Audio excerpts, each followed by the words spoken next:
Class हमने basically vibration का जो इंट्रोडक्शन था, जिसमें हमने बेसिकली वाइब्रेशन क्या होता है, ठीक है, उसका फिजिकल इंटरप्रिटेशन, वो सब चीजें हमने डिस्कस किया था, ठीक है।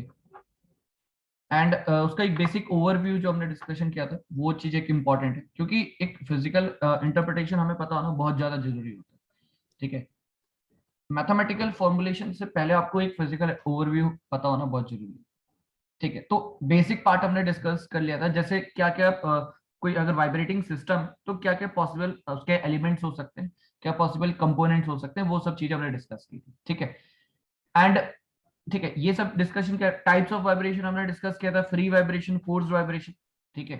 फ्री वाइब्रेशन हमने ये चीज डिस्कस किया था कि जो आपका वाइब्रेशन होगा because of some inherent forces, यानी कि आप इनिशियली कुछ तो डिस्टरबेंस दोगे उसे, बट ड्यूरिंग द वाइब्रेशन आपका कोई फोर्स एग्जर्ट नहीं हो रहा है, उस पर कोई फोर्स लग नहीं रहा है। बट अगर हम फोर्स्ड वाइब्रेशन की बात करें तो डेफिनेटली कुछ एक एक्सटर्नल फोर्स हमेशा लग रहा है, ठीक, एंड उसकी वजह से आपको वाइब्रेशन देखने को मिल रहा है। वाइब्रेशन का दूसरा नाम basically oscillation, simply to and fro motion की हमने बात की थी ना लास्ट लास्ट क्लास में, जो चीज डिस्कस किया था, जब भी हम वाइब्रेशन बात करते हैं, है ना, वाइब्रेशन इज जस्ट कि to and fro motion,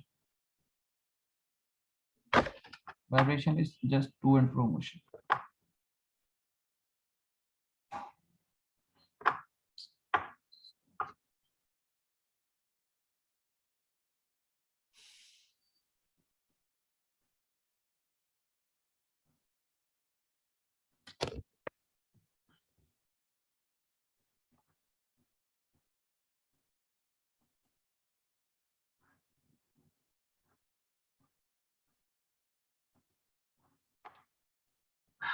Just 1 second.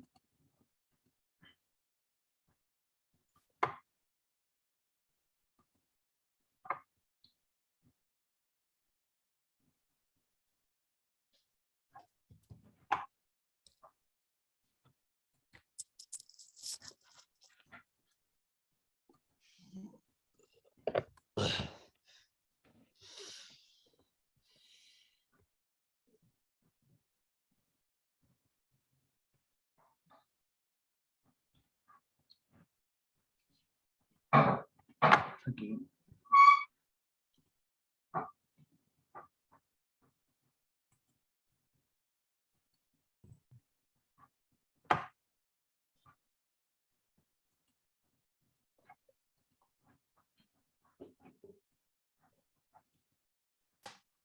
Just 1 minute wait करना है।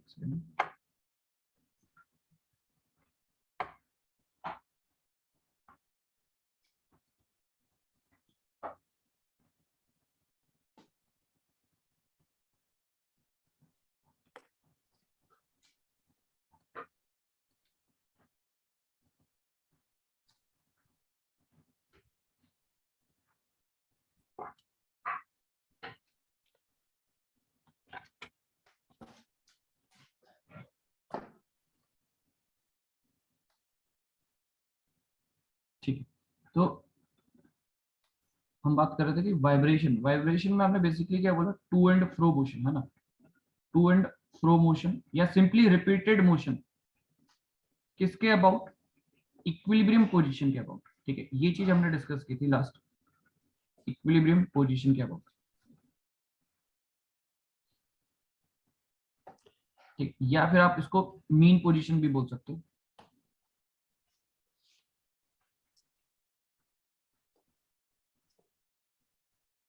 ठीक है। ऑसिलेटरी मोशंस बोलो या रिपीटेड मोशंस, बेसिकली हम बात करें, है ना, वाइब्रेशन और द ऑसिलेटरी मोशंस, करेक्ट। ये चीज आपको आइडिया होना चाहिए, ठीक? इतना पार्ट का आपको बेसिकली आइडिया होना चाहिए, ठीक है। तो ये चीज तो हमारा बेसिक डिस्कशन था। अच्छा, इसमें हमने और क्या चीजें डिस्कस करी थी, जैसे हमने कंपोनेंट्स की बात करी थी, है ना, लेट्स सपोज अगर हमने कंपोनेंट की बात कर रहे थे, तो जैसे कोई भी वाइब्रेटिंग सिस्टम है आपका, ठीक है, वाइब्रेटिंग सिस्टम की हमने बात करी थी, तो बेसिक जो कंपोनेंट्स होते हैं हमारे, जो बेसिक कंपोनेंट्स होते हैं वो आपको क्लियर होने चाहिए कि जो बेसिक कंपोनेंट्स हैं हमारे। हाँ स्प्रिंग डैम तो यस यस यस, बिल्कुल बिल्कुल, ठीक है। देखो, एक आपका क्या होता है, जिसको हमने ये भी बोला था kinetic energy storing device, storing device बोल रहे हैं बेसिकली जस्ट। दूसरा हमने बोला था पोटेंशियल एनर्जी स्टोरिंग डिवाइस, ठीक है। Third one is your damper. Basically damper का काम क्या है? Damping. Damping is just resistance to vibration और ऑसिलेशन, ठीक है। तो यहाँ पे हमने बात करी थी बेसिकली मास की या मास मोमेंट ऑफ इनर्शिया, अगर आप रोटेशन की बात करते हो। Potential energy storing device basically spring, है ना। और डैम्पर तो है ही। डैम्पर में बेसिकली हो क्या रहा है? डैम्पिंग प्रोवाइड कर रहा है। डैम्पिंग क्या है आपका? Resistance to vibration. होगा क्या? ये एम्पलीट्यूड ऑफ वाइब्रेशन को डिक्रीज करेगा, रिड्यूस करेगा। कौन? डैम्पर। करने का तरीका क्या है? सिंपली बिकॉज वाइब्रेशन हो क्यों रहा है? क्योंकि सिस्टम में एनर्जी अवेलेबल है एंड उसका ट्रांसफॉर्मेशन हो रहा है वन फॉर्म टू अनदर, है ना। एंड उसकी वजह से मोशन रिपीट हो रहा है।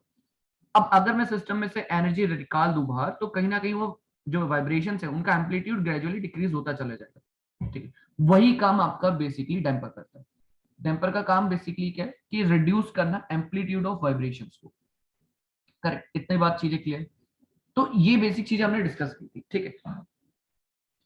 अब देखो वाइब्रेशन की अगर हम बात करें टोटल क्या हो रहा है, हम डील किसके साथ कर रहे हैं कि जो भी आपके वाइब्रेशन फिनोमेना है एंड उससे एसोसिएटेड जो फोर्सेस है, ठीक है, उससे एसोसिएटेड जो भी फोर्सेस है उन सबका हम डिस्कशन करेंगे इन द एनालिसिस पार्ट, ठीक है। अब इसी में नेक्स्ट अगर हम बात करें, देखो ये तो आपका वाइब्रेटिंग सिस्टम, ये आपके कंपोनेंट्स आपको पता होने चाहिए, ठीक है। These are the components. Free vibration, force vibration हमने डिस्कस कर लिया था, ठीक है।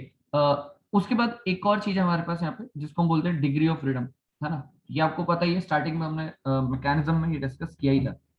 डिग्री ऑफ फ्रीडम आपको होता है minimum number of independent variables, independent variables,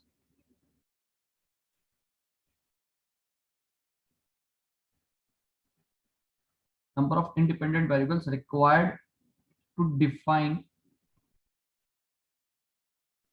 the motion और द बेसिकली पोजीशन भी हम बोल सकते हैं ऑफ द सिस्टम, ठीक है। ये चीज हमने बेसिकली मैकेनिज्म में डिस्कस की थी। अब हमें जो जनरली डिस्कशन करना है यहाँ पे सिंगल डिग्री ऑफ फ्रीडम वाले केसेस। फॉर एग्जांपल देखो अगर हम बात करें सिंगल डिग्री ऑफ फ्रीडम में क्या हो सकता है, ये वाला केस एक पॉसिबल केस, ठीक है। अगर इसको हमने थोड़ा सा डिस्प्लेस किया तो ये इसकी बेसिकली दूसरी पोजीशन बनेगी, एंगुलर डिस्प्लेसमेंट दिया। तो आपको पता है ये क्या है? Single degree of freedom. But इसी में अगर हम दो मास कनेक्ट कर दें, लेट्स सपोज ऐसा कुछ, ठीक है, तो पॉसिबिलिटी हो सकती है ऐसा, ऐसी कुछ एक पॉसिबिलिटी आपके पास हो सकती है।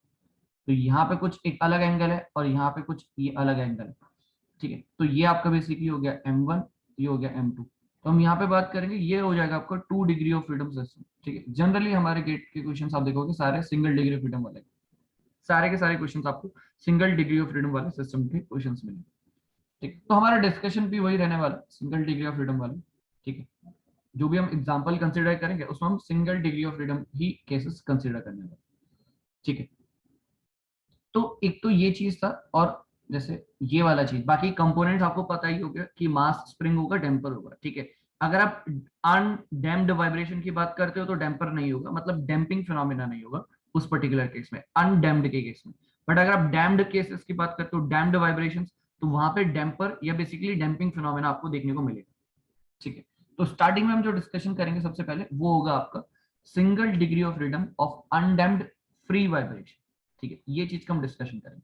बट उससे पहले कुछ एक सर्टेन टर्म्स है with respect to oscillatory motions और we can say the vibration, वो आपको पता होना चाहिए, ठीक है।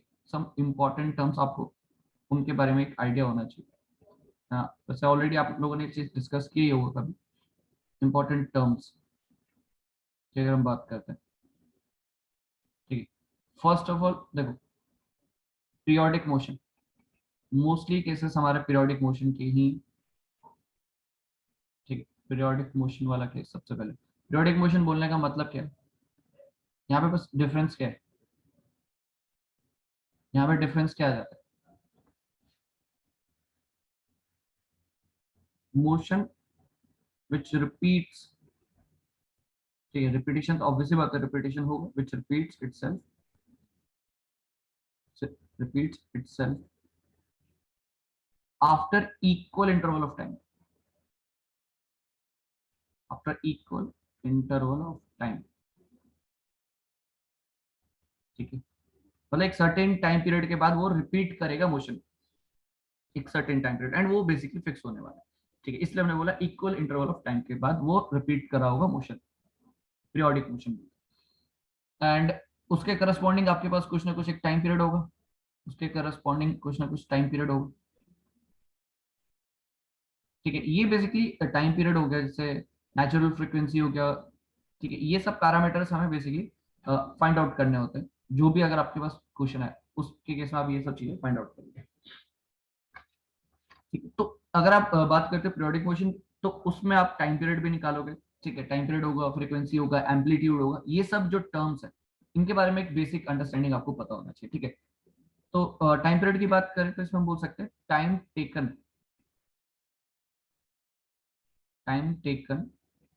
To complete one cycle, to complete one cycle. ठीक है, कंप्लीट वन साइकिल। ठीक है, एक साइकिल कंप्लीट होने में कितना टाइम लग रहा है, बेसिकली वही आपका टाइम पीरियड है। ठीक है, नेक्स्ट अगर हम बात करें इसके बाद, तीसरा जो इंपॉर्टेंट टर्म है हमारे पास वो है basically frequency.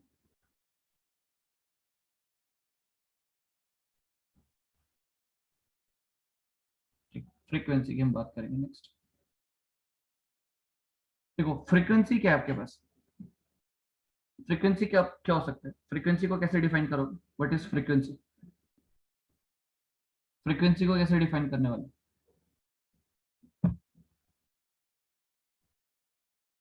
What is frequency.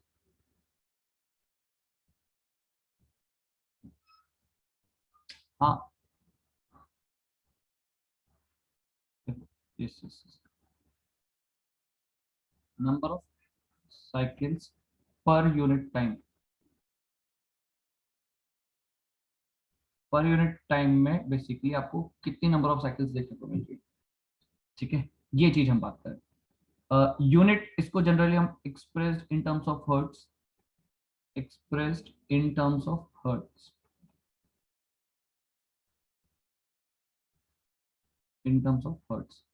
ठीक है, in terms of hertz, तो मतलब ऐसा बोल सकते हो कि ये जो hertz को है, ठीक है, साइकिल डिवाइड बाय ये आपका time, time basically in terms of second. ठीक है, स्टैंडर्ड एसआई यूनिट क्या होती है टाइम की, सेकंड्स, तो सेकंड के टर्म्स में लिखेंगे। ठीक है, फ्रीक्वेंसी हो गया, देन आपका इसके बाद आता है फोर्थ वन, द एम्पलीट्यूड।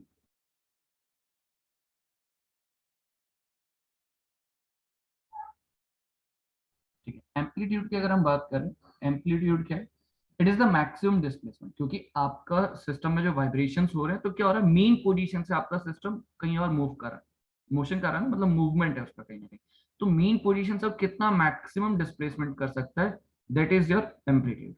ठीक है, तो मैक्सिमम जो डिस्प्लेसमेंट पॉसिबल हो सकता है वही आपका बेसिकली एम्पलीट्यूड होगा। ठीक है, तो आप यहाँ पे लिख सकते हो maximum displacement, maximum displacement of vibrating system,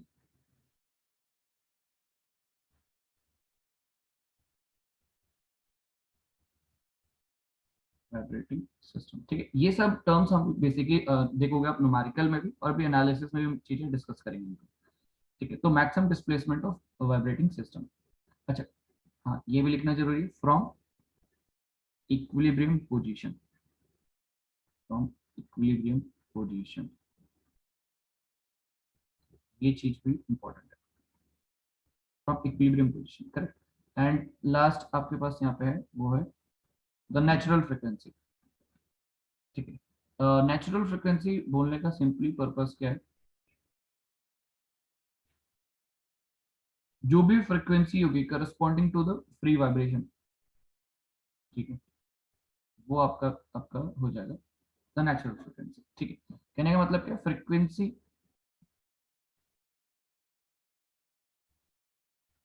of vibration, frequency of vibration as a result of, free vibration. Free vibration का दूसरा नाम नेचुरल वाइब्रेशन भी बोलते हैं, ठीक है। फ्री वाइब्रेशन और नेचुरल वाइब्रेशंस भी बोल देते हैं कई बार, ठीक है। फ्री वाइब्रेशन और द नेचुरल वाइब्रेशंस, ठीक है, ये चीज, ठीक है। यहाँ तक चीजें क्लियर है। अच्छा, आप एक चीज देखोगे ना, ऑब्जेक्टिव हमारा सिर्फ क्या है, हमेशा बार बार हम नेचुरल फ्रीक्वेंसी निकालेंगे सिस्टम की। क्वेश्चन आप देखोगे मोस्टली लिखा होगा find the natural frequency of the system. Objective क्यों है हमारा नेचुरल फ्रीक्वेंसी निकालना?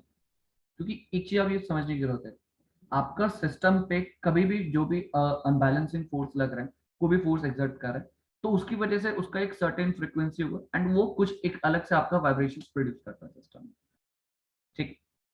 अब लेट सपोज सिस्टम का जो नेचुरल फ्रीक्वेंसी है, ठीक है, वो एक लेट सपोज कोई एक पर्टिकुलर वैल्यू है एंड कोई लेट सपोज एक्सटर्नल फोर्स की वजह से क्या हो रहा है, कुछ एक सर्टेन फ्रीक्वेंसी वहां पे बन रही, उसकी एक सर्टेन फ्रीक्वेंसी से बेसिकली वाइब्रेशंस प्रोड्यूस हुए सिस्टम में।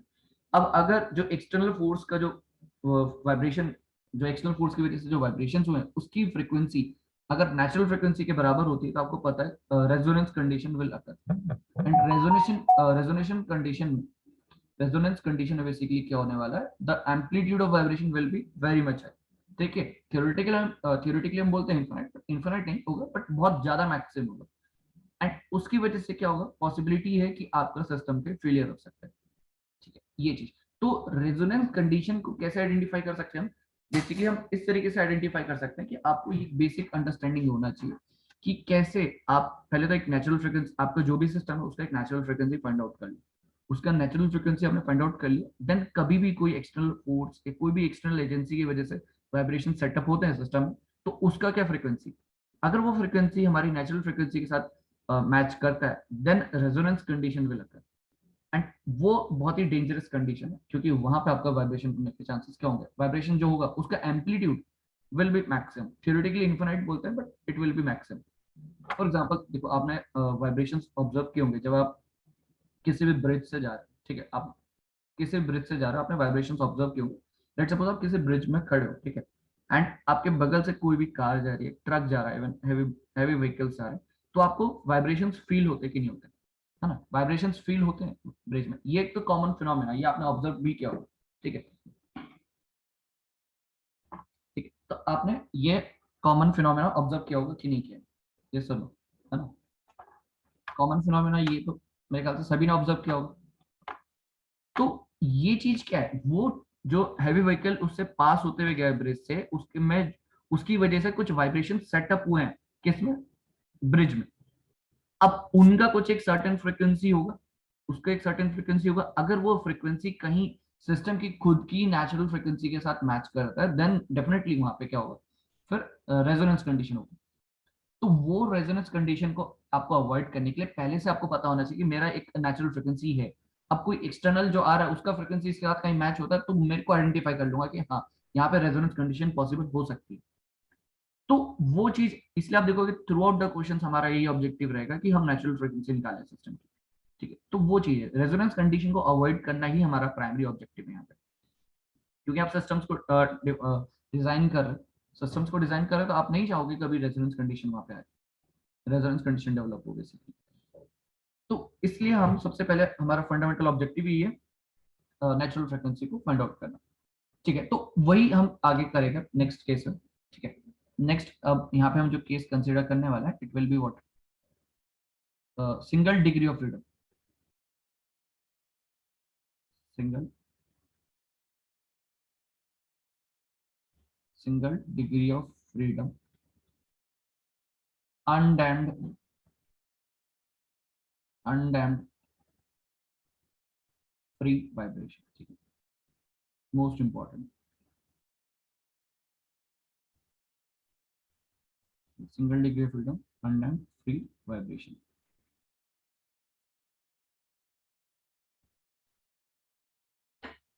ठीक है, ये चीज। तो यहाँ पे देखो कैसे हम केस कंसिडर करते हैं।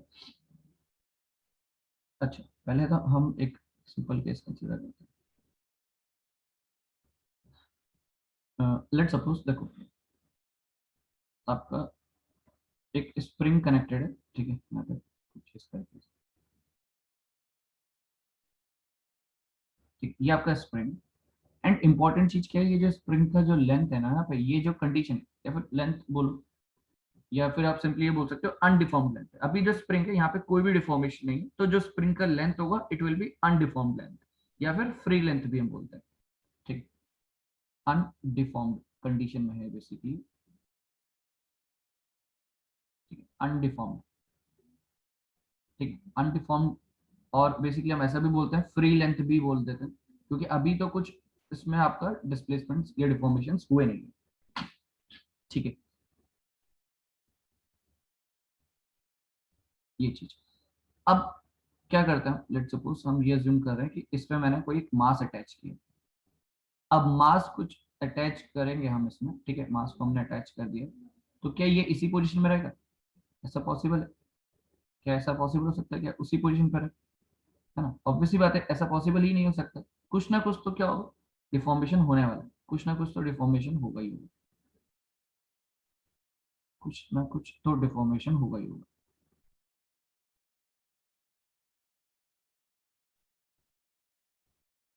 लेट सपोज ये आपने मास को अटैच किया था, ठीक, ये तो आप देखोगे यार इतना कुछ ना चेंजेस आ गए, ठीक, ये कुछ आपके चेंजेस आ चुके हैं। Let suppose this is delta, ये डेल्टा डिफॉर्मेशन आ चुका है। डेल्टा डिफॉर्मेशन आके बेसिकली आपकी एक इक्विलिब्रियम कंडीशन आ चुकी है, ठीक है। इनिशियली स्प्रिंग में कोई भी मास अटैच नहीं था, आपने क्या करा, एक मास को आप अटैच कर दिया, ठीक है, सर्टेन मास आपने अटैच किया। स्प्रिंग में डिफॉर्मेशन आएंगे, स्प्रिंग में डिफॉर्मेशन आएंगे, एंड एक पर्टिकुलर कंडीशन आ जाएगी जहां पे बैलेंस कंडीशन होगी, उसी बैलेंस कंडीशन को हम क्या बोलेंगे, इक्विलिब्रियम कंडीशन, है ना। इट मींस ये जो आपकी कंडीशन आप यहाँ पे देखने को मिल गई है, this is your equilibrium condition, ठीक है,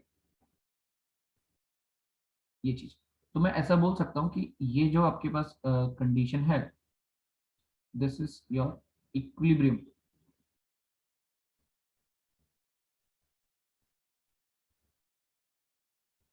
कंडीशन। बेसिकली मुझे यहाँ पे बोलना चाहिए स्टैटिक इक्विलिब्रियम कंडीशन, ठीक है, बिल्कुल रेस्ट कंडीशन में होगा। जितना मास बेसिकली जितना वेट डाउनवर्ड डायरेक्शन में लग रहा हो, उतना ही ऊपर कितना लग रहा होगा, ऊपर क्या लग रहा होगा, स्प्रिंग फोर्स।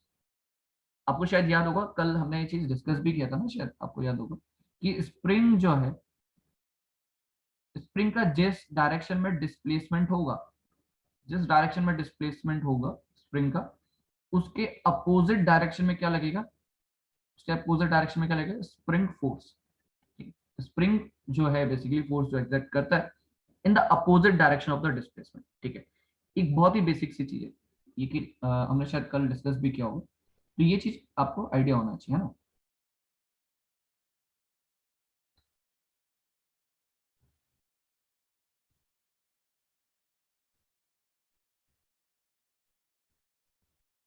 ठीक है, तो ये चीज हमने कल डिस्कस भी की थी, ठीक है। अब देखो ये आपका एक इक्विलिब्रियम कंडीशन आ चुकी है, ठीक है? ये आपके पास एक इक्विलिब्रियम कंडीशन आ चुकी है। अब आपको क्या देखना है, देखो आप क्या ऑब्जर्व करोगे, देखो नेक्स्ट अब क्या है? ये इक्विलिब्रियम कंडीशन आ गई, मतलब यहाँ पे आपका स्प्रिंग अटैच है, ये एक पर्टिकुलर मास यहाँ पे। अब ये इक्विलिब्रियम कंडीशन है, ठीक है।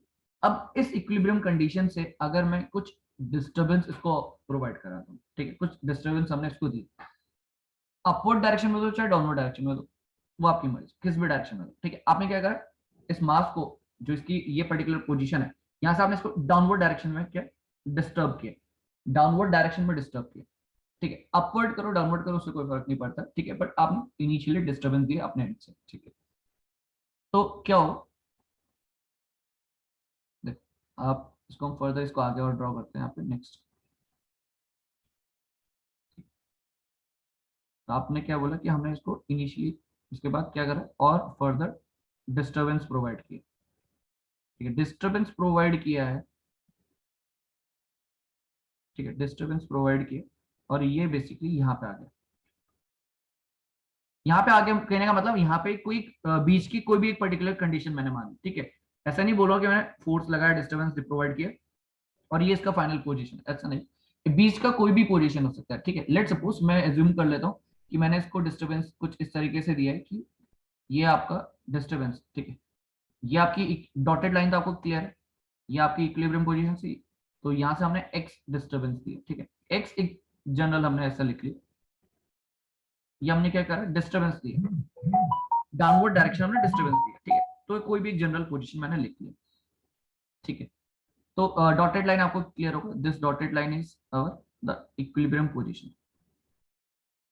ठीक है, ये चीज आपको क्लियर होनी चाहिए। तो आपने डिस्टर्बेंस प्रोवाइड किया, अब डिस्टर्बेंस प्रोवाइड किया तो आपको ये जस्ट अगेन अगेन बेसिक सी बात, जैसे आपने डिस्टर्बेंस प्रोवाइड किया तो वो नीचे जा रहा है, नीचे की तरफ जा रहा है, ठीक है, ऐसा नहीं कि आप उसे पकड़ के नीचे खींच रहे हो, आपने जस्ट डिस्टर्बेंस प्रोवाइड किया। डिस्टर्बेंस होता है बहुत ही कम टाइम के लिए, आपने डिस्टर्ब किया सिस्टम को, कंटिन्यूअसली फोर्स लगा के नीचे नहीं लेके आ रहा हो, ठीक है, दोनों बात में डिफरेंस है, ठीक है, आपने उसको डिस्टर्बेंस प्रोवाइड किया इन द डाउनवर्ड डायरेक्शन। अब मुझे एक चीज बताना, जब आपने डिस्टर्बेंस प्रोवाइड किया ना डाउनवर्ड डायरेक्शन में, तो वो नीचे की तरफ जा रहा है, मास बॉडी जो है नीचे की तरफ जा रही है, क्यों जा रही है नीचे की तरफ, क्योंकि जब आपने डिस्टर्बेंस प्रोवाइड किया in the downward direction, because देखो इनिशियली उसका मास था, आपने डिस्टर्बेंस प्रोवाइड किया in the downward direction because of its mass, that is the inertia, वो डाउनवर्ड डायरेक्शन में जा रहा है, वो जाता ही चले जाएगा नीचे, नीचे मूव करता ही चले जाएगा, ठीक, करता ही चले जाएगा, लेकिन कब तक करता ही चले जाएगा, कब तक, कब तक, क्वेश्चन है कब तक।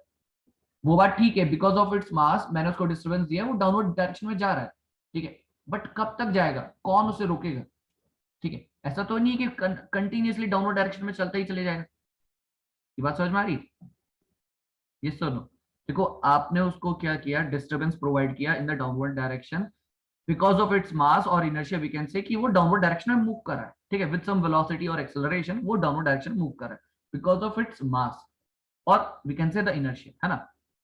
अब डाउनवर्ड डायरेक्शन में कब तक मूव करेगा, क्या मूव ही करता चले जाएगा, कब तक मूव करेगा वो, डाउनवर्ड डायरेक्शन में कब तक मूव करेगा, कब तक मूव करेगा, देखो मूव तब तक करेगा जब तक, ठीक है, क्या जब तक आपने उसको डिस्टर्बेंस दिया था ना इनिशियली, बिकॉज ऑफ इट्स मास वो मूव करता ही चले जाएगा, बट क्वेश्चन है कि उसको रोक कौन रहा है, अपोजिट डायरेक्शन में फोर्स कौन लगा रहा है, स्प्रिंग, स्प्रिंग फोर्स लगा रहा है, क्योंकि स्प्रिंग का क्या डिस्प्लेसमेंट डाउनवर्ड डायरेक्शन में हो रहा है, और स्प्रिंग का जितना डिफॉर्मेशन होगा, जितना उसके अंदर डिफॉर्मेशन आएंगे, उतना वो पोटेंशियल एनर्जी स्टोर भी कर रहा है स्प्रिंग अपने अंदर, ठीक है ना, स्प्रिंग अपने अंदर पोटेंशियल एनर्जी भी स्टोर करता चले जा रहा है, तो जिस मोमेंट पे आके वो बेसिकली क्या होगा, मास आपका एक पर्टिकुलर पोजीशन एक्वायर कर लेगा डाउनवर्ड डायरेक्शन, और उतना कुछ पोटेंशियल एनर्जी स्प्रिंग के अंदर स्टोर हो चुका होगा, तो जो मास है अगेन मूव करेगा ऊपर की तरफ, because that potential energy which is stored in the spring is converted into kinetic energy, वो काइनेटिक एनर्जी में कन्वर्ट हो जाएगा, अगेन मास फिर ऊपर की तरफ मूव करते हुए जाएगा, ऊपर की तरफ, ठीक है, वो चीज अब ऊपर मूव करेगा, तो ये कॉमन सेंस वाली बात है, कल भी डिस्कस किया था कि वो क्या इक्विलिब्रियम पोजीशन पे आके रुकेगा, क्या वो इक्विलिब्रियम पोजीशन पे आके रुकेगा, ये चीज हमने शायद डिस्कस करी थी कल, है ना, नहीं रुकने वाला, क्यों नहीं रुकेगा, बिकॉज जब आप ऊपर की तरफ मोशन कर रहा है because of its mass again inertia, वो मूव करता ही चलेगा, अब कब तक करते जाएगा यार, कहीं ना कहीं इक्विलिब्रियम पोजीशन से ऊपर गया, जो मीन पोजीशन और इक्विलिब्रियम पोजीशन से ऊपर गया, तो then there will be compression of the spring, अब कंप्रेशन होगा स्प्रिंग का, अगेन डिफॉर्मेशन हो गया, अगेन पोटेंशियल एनर्जी स्टोर होगी, अगेन वही पोटेंशियल एनर्जी फिर काइनेटिक एनर्जी में कन्वर्ट होगी, एंड सो ऑन, ये प्रोसेस चलता ही चला जाएगा, ठीक है, ये प्रोसेस चलता ही चले जाएगा, कन्वर्जन हो रहा है जस्ट एनर्जी का वन फॉर्म टू अनदर, और क्वेश्चन, ठीक है। तो अब जरा हम इन दोनों केसेस को आइडेंटिफाई, तो हमने बेसिकली डायग्राम की हेल्प से कर ही लिया, अब मैथमेटिकली इसको हम डिस्कस भी करते हैं, ठीक है। देखो ये वाला तो इस वाले केस के लिए, इस पर्टिकुलर केस के लिए हम इसका फ्री बॉडी डायग्राम बनाते हैं, ठीक है, लेट सपोज यहाँ पे इसका हम फ्री बॉडी डायग्राम बनाते हैं, तो it will be like this, ये है आपका ब्लॉक mg,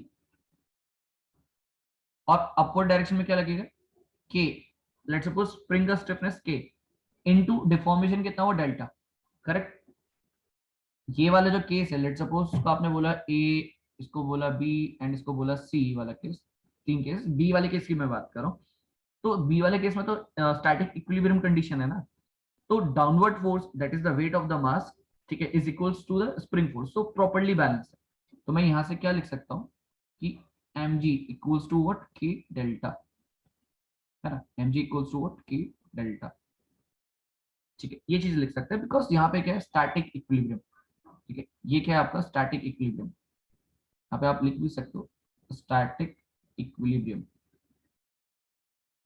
स्टैटिक इक्विलिब्रियम, ठीक, स्टैटिक इक्विलिब्रियम इस तरीके से।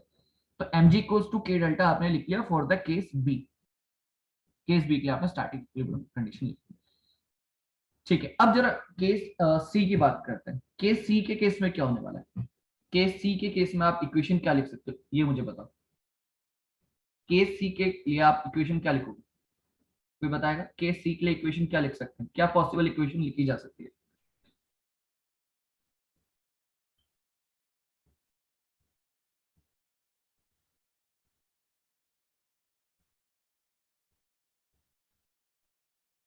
mg प्लस एक्स,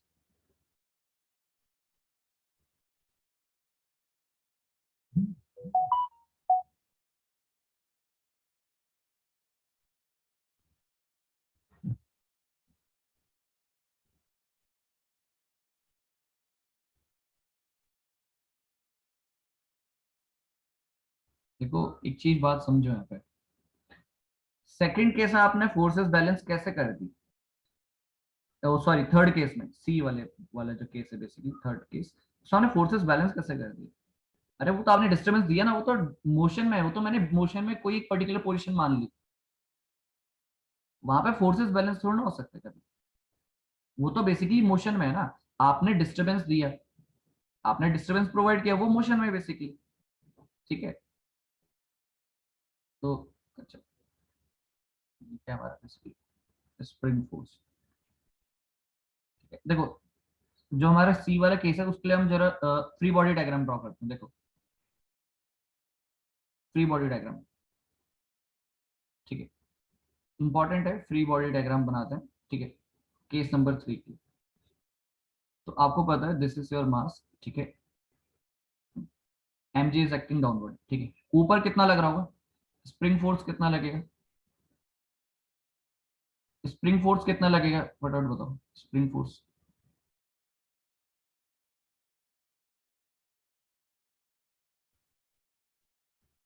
है ना, mg डाउनवर्ड है और ऊपर क्या है? k डेल्टा प्लस एक्स, ठीक है, डेल्टा तो ऑलरेडी हो रखा था, x आपका और है, x मैंने जस्ट एक डिस्टर्बेंस लिया है, ठीक है, एक वैल्यू ले ली मैंने, जनरल वैल्यू ले ली, ठीक है। मैंने क्या बोला, वो पोजीशन आपका मोशन में है, ये जो थर्ड केस हमने जो ड्रॉ किया है, this third case it is in motion, आपने डिस्टर्बेंस दिया वो मोशन में है। ठीक है, मैंने कोई एक पोजीशन डिफाइन नहीं करी, वो लास्ट के वो उसका फाइनल पोजीशन है, ये मैंने बोला भी था अभी जस्ट पहले। तो वो ड्यूरिंग मोशन है। अब जब x, let's suppose x displacement है, तो x डॉट बोलने का मतलब dx by dt, dx by dt will be what? Velocity, और d2x by dt square which is what? x double dot representation is equals to acceleration। इस तरीके से हम डिफाइन कर सकते हैं चीज, है ना, सिंपल ना। x डॉट लिखेंगे dx by dt को, x डबल डॉट बोलने का, x डबल डॉट बोलने का मतलब d2x by dt स्क्वायर, ठीक है, ये चीज। अब ये केस आपके पास, अब ये आपको पता है it is in motion condition, motion में है, तो अप्लाई क्या करेंगे? Newton second law. क्या अप्लाई करेंगे? न्यूटन सेकंड लॉ, ठीक है, न्यूटन सेकंड लॉ अप्लाई करते हैं। ठीक है, देखो applying Newton second law, Newton second law, ठीक है, न्यूटन सेकंड लॉ हमें अप्लाई करना है जस्ट। अगर आप न्यूटन सेकंड लॉ अप्लाई करते हो तो आपको पता है यार, न्यूटन सेकंड लॉ क्या होता है? नेट फोर्सेस, है ना, equals to mass into acceleration, ठीक है, जिस डायरेक्शन में एक्सेलरेशन, मतलब जिस डायरेक्शन में फोर्सेस उसी डायरेक्शन में एक्सेलरेशन, सिंपल चीज। ठीक है, अब आपको पता है mg net forces will be what? mg minus what? k delta plus x, k delta plus x equals to mass into acceleration, ठीक है। एक्सेलरेशन को हम क्या लिख सकते हैं? x डबल डॉट, ठीक है, जस्ट अभी हमने पहले देखा।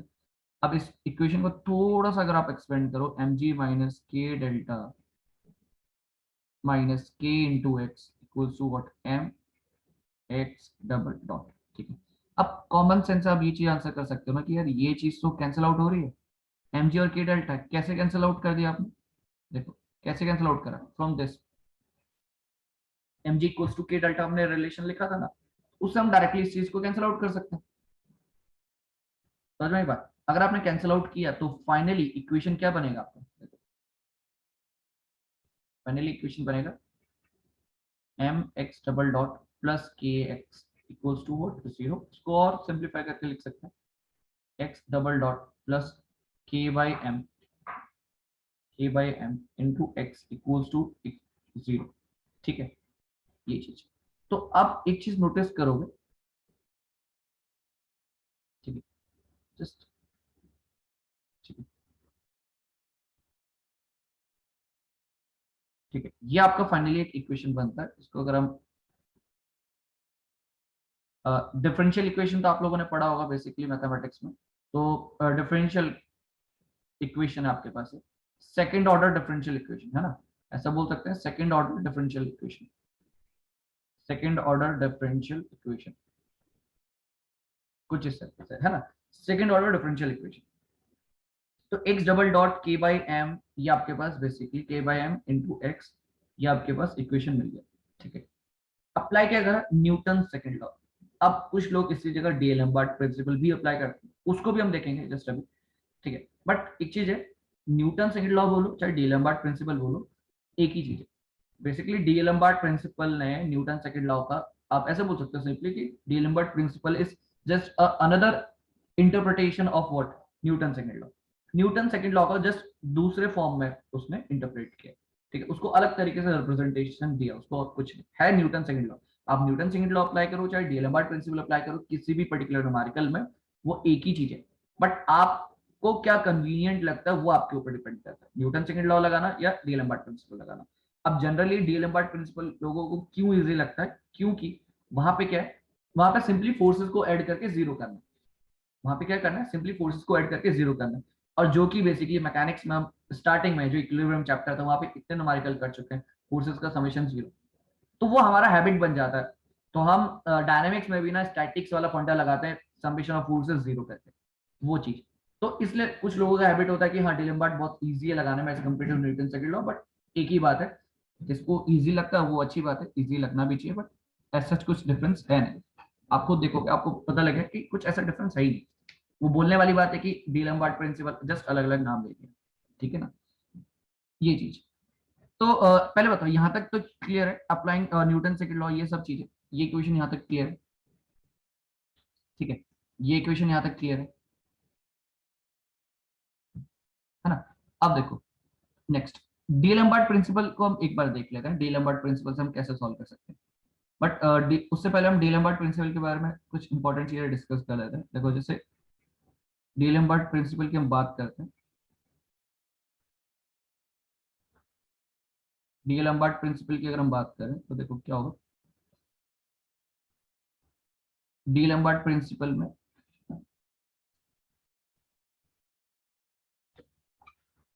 एक सेकंड,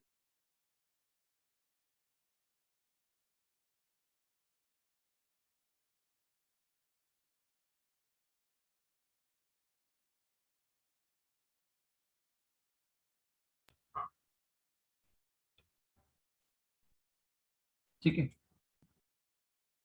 अ, ठीक, चलो एक्चुअली क्या है, देखो डीएलएम्बर्ट प्रिंसिपल की हम बात करते हैं, लेट्स सपोज ये आपके पास कोई बॉडी है। ठीक है, ये आपके पास बॉडी है। ठीक है, ये आपके पास बॉडी, लेट्स सपोज डीएलएम्बर्ट प्रिंसिपल की हम बात करते हैं, तो ये आपके पास एक बॉडी है, एंड लेट्स सपोज ये बॉडी क्या कर रही है, यहाँ पे इसका हो रहा है जस्ट एक्सेलरेट कर रही है इस पर्टिकुलर डायरेक्शन में। ठीक है, ये इसका एक्सेलरेशन इस पर्टिकुलर डायरेक्शन। अब न्यूटन सेकंड लॉ की अगर हम बात करें तो आपको पता है force equals to m a बोल देते हो आप डायरेक्टली, है ना। बट यहाँ पे क्या हम बोलेंगे, यहाँ पे हम क्या बोलेंगे, देख फोर्स आपका कुछ ना कुछ एक फोर्स लग रहा होगा इस बॉडी में, तभी तो एक्सेलरेशन है। सिंपल कॉमन सेंस से आप बात कर सकते हो, फोर्स एग्जर्ट हो रहा है, कुछ एक नेट फोर्स है, तभी तो एक्सेलरेट कर रही है बॉडी, है ना। अब जिस डायरेक्शन में एक्सेलरेट करिए उसके जस्ट अपोजिट डायरेक्शन में आप क्या अप्लाई कर दो, एक फोर्स जिसको हम बोल रहे हैं इनर्शिया फोर्स, एंड उसका वैल्यू है मास into acceleration. Mass of the body, total mass of the body, A acceleration, जिस एक्सेलरेशन से वो पूरी बॉडी मूव कर रही है वो चीज, मास into acceleration, just opposite direction में अप्लाई कर दो एक फोर्स, उसको हम क्या बोल रहे हैं, इनर्शिया फोर्स या सूडो फोर्स बेसिकली। ठीक है नहीं एक्चुअली में, जस्ट आप अज्यूम करो कि हमने अप्लाई कर दिए, ठीक है, किसके अपोजिट, किस डायरेक्शन के अपोजिट, एक्सेलरेशन के जस्ट अपोजिट। अगर आपने ये फोर्स अप्लाई कर दिया और एफ फोर्स की वजह से वो एक्सेलरेशन कर ही रहा था, तो आपको क्या करना है, बस इस एफ फोर्स पे वो क्या कर देना है, इनर्शिया फोर्स ऐड कर देना है। आपको क्या करना है, जस्ट इनर्शिया फोर्स ऐड कर देना है, और body will be in equilibrium condition. कौन सा equilibrium, dynamic equilibrium condition. Then you can say the body will be in dynamic equilibrium condition, जो कि जस्ट एक, आपको सोचो कॉमन सेंस में, बॉडी कोई डायनामिक कंडीशन में, मोशन में, और आप इक्विलिब्रियम की बात कर रहे हो, ठीक है। तो वो जस्ट है कि आदमी को जब आप क्वेश्चन कर रहे हो ना डायनामिक्स के, तो आपको स्टैटिक्स में आपने इतने क्वेश्चंस प्रैक्टिस कर लिए, तो वही फीलिंग को कंटिन्यू करने के लिए जस्ट बोल दिया dynamic equilibrium condition. Dynamic equilibrium बोलने का मतलब ही क्या है यार, बॉडी जब ऑलरेडी इन मोशन में है, कंडीशन में है, कुछ नेट फोर्सेस लग रहे हैं उसमें, तो कहां से इक्विलिब्रियम, इक्विलिब्रियम नहीं है वो, तो जस्ट एक अनदर रिप्रेजेंटेशन हो गया और कुछ नहीं। तो जब आप लिखोगे तो आप आगे इसको कैसे लिखोगे, ये तो फोर्स आपका जो लग रहा था बॉडी पे, है ना। अब इनर्शिया फोर्स ऐड करना है, इनर्शिया फोर्स का डायरेक्शन लेफ्ट तरफ में, तो क्या हो जाएगा, ये minus m a equals to 0, ठीक है। तो ये बेसिकली आपका क्या है, डी लैम्बर्ट प्रिंसिपल, ये है आपका डी लैम्बर्ट प्रिंसिपल। अब इसकी जगह न्यूटन सेकंड लॉ होता तो वो क्या बोलते हैं, उसमें हम क्या बोलते हैं न्यूटन सेकंड लॉ में, न्यूटन सेकंड लॉ,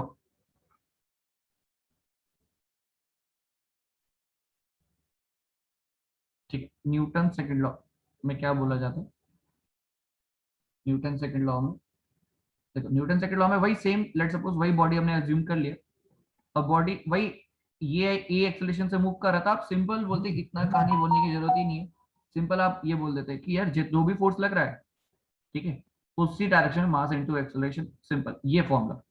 अब इस कहानी को इस तरीके से रिप्रेजेंट कर दिया और कुछ नहीं, मतलब जस्ट, अरे right hand side, left side में कुछ है, राइट हैंड साइड में कुछ है, तो लेफ्ट राइट हैंड साइड वाली चीज को लेफ्ट हैंड साइड में लेकर आ जाएंगे, तो दूसरी इक्वेशन नाम बोल दिया जस्ट, और कुछ नहीं, ठीक है। तो है कुछ नहीं दोनों में डिफरेंस, दोनों में है नहीं कुछ डिफरेंस। हाँ, अप्लाई करने में किसी को कन्वीनियंट लग सकता है डीएलएम्बर्ट प्रिंसिपल, वो बात अलग है, बट डिफरेंस एज सच कुछ नहीं है, ठीक है। अब वही वाली बात है ना, तो आपने लिखा x इक्वल्स टू वाई, आपने लिखा यार ये x minus y equals to 0, किसी को ये अच्छा लग रहा है लिखने में, किसी को ये अच्छा लग रहा है, तो जस्ट वो कॉमन सेंस वाली बात है और कुछ नहीं, ठीक है। अब देखो, जब डी लैम्बर्ट अप्लाई करते हैं, इसी पर्टिकुलर केस में हम डी लैम्बर्ट भी अप्लाई करते हैं, ठीक है। यहाँ पे तो हमने न्यूटन सेकंड लॉ से सॉल्व किया, जस्ट हम डी लैम्बर्ट भी अप्लाई करके देखते हैं एक बार, ठीक है। डी लैम्बर्ट अप्लाई करके देखते हैं using D'Alembert principle, using D'Alembert principle,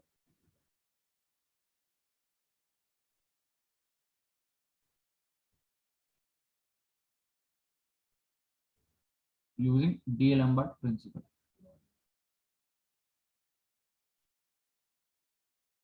ठीक, यूजिंग डी लैम्बर्ट प्रिंसिपल। अब डी लैम्बर्ट प्रिंसिपल पे होगा क्या, देखो अगेन सबसे पहले फ्री बॉडी डायग्राम बनाएंगे, ठीक है, एक बार फ्री बॉडी डायग्राम बना लेते हैं,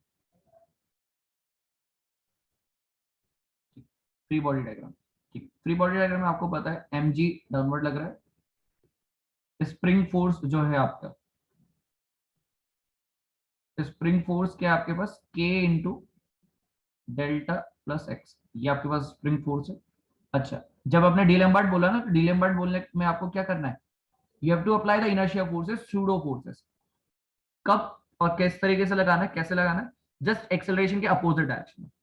तो ऑब्वियसली बात है, डाउनवर्ड आप लेकर जा रहे हो, तो डाउनवर्ड एक्सेलरेशन का डायरेक्शन है, तो उसके अपोजिट आपका ये आपका कुछ इस तरीके से इनर्शिया फोर्सेस या सूडो फोर्सेस लग जाएंगे, ठीक। तो this will be m a, the inertia force और द सूडो फोर्स, क्योंकि बॉडी एक्सेलरेट किस डायरेक्शन में कर रही है, इस डायरेक्शन में, तो उसके जस्ट अपोजिट आपने एम ए अप्लाई कर दिया। अब ये अप्लाई कर दिया ना, अब बोलो कि क्या करना है, फोर्सेस का समेशन जीरो करना और कुछ नहीं, फोर्सेस का समेशन जीरो करना है। अब फोर्सेस का समेशन जीरो करना है, तो आप क्या करोगे, m a plus k delta plus x minus m g equals to 0, चाहे आप ऐसे लिख लो, चाहे आपकी मर्जी, आप ऐसा लिखना चाहते हो, फोर्सेस का समेशन ही तो 0 है। एम जी डाउनवर्ड को आपने पॉजिटिव कंसिडर कर लिया, अपवर्ड वाले को नेगेटिव कंसिडर कर लिया, आपकी मर्जी, आप जैसा भी कंसिडर करें, उससे कोई फर्क नहीं पड़ता, एक ही बात है। दोनों से सॉल्व करोगे तो फाइनली इक्वेशन क्या सेम आती है कि नहीं आएगी, बताओ जरा। फाइनली दोनों को सॉल्व करोगे, mg से k डेल्टा आपका कैंसिल आउट होना ही है, mg से आपका k डेल्टा वाला पार्ट कैंसिल आउट होना है, ठीक है। तो फाइनली इक्वेशन आप देखोगे तो ये बनेगा आपका x double dot plus k by m, final में इक्वेशन लिख रहा हूँ, ठीक है, into x equals to what, 0। Equation same आएगा, है ना, equation will remain same, equation will remain same, yes और नो, ठीक। अब बताओ क्या क्या डिफरेंस है, क्या डिफरेंस क्या है डीएलएम्बर्ट और न्यूटन सेकंड लॉ में? कुछ डिफरेंस नहीं है, ठीक है, कुछ डिफरेंस नहीं है। अगर आपको देखो सिंपल सी बात है, आपको क्या कन्वीनियंट लगता है वो उस पर डिपेंड करता है, ठीक है। डीएलएम्बर्ट लगाने के लिए आपको क्या करना है, सिर्फ फोर्सेस का समेशन करके जीरो कर देना, सिर्फ फोर्सेस का समेशन करके जीरो करना है।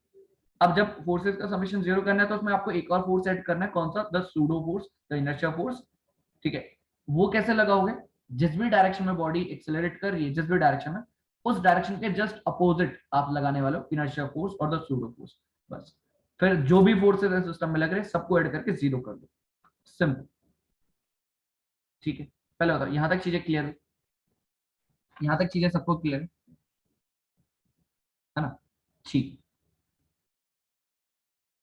ठीक ठीक ठीक ठीक, ठीक है। तो ये बहुत ही बेसिक सी चीज है, चाहे डीएलएम्बर्ट लगाया आपने, चाहे न्यूटन सेकंड लॉ लगाया, ठीक है, एक ही चीज है, ठीक है। तो बात हमें क्या समझ में आई, देखो हमें बात ये समझ में आई यार, एक हमारे पास ना फाइनली इक्वेशन आ गई, हमारे पास इक्वेशन कौन सा है, ये, दिस इज अवर इक्वेशन, ये इक्वेशन आ गई, ठीक है। अब इस इक्वेशन का सॉल्यूशन हमें लिखना, इस इक्वेशन का सॉल्यूशन लिखना, ठीक है। देखो इस इक्वेशन का सॉल्यूशन लिखना, सेकंड ऑर्डर डिफरेंशियल इक्वेशन है, ठीक है। डिफरेंशियल इक्वेशन आपने मैथमेटिक्स में पढ़ा ही होगा, ठीक है। ये इक्वेशन है, इसका सॉल्यूशन, इसका जनरल सॉल्यूशन हम लिखेंगे direct, solution will be like this, solution की हम बात करते हैं,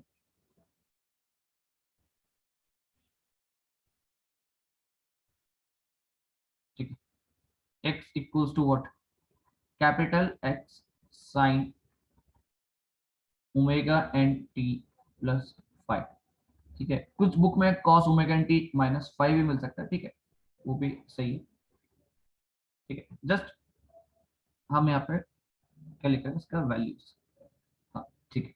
अच्छा यहाँ पे देखो x बेसिकली आपका डिस्प्लेसमेंट है, जो भी डिस्प्लेसमेंट हो रहा है, बट ये कैपिटल X क्या है, इट इज द एम्पलीट्यूड,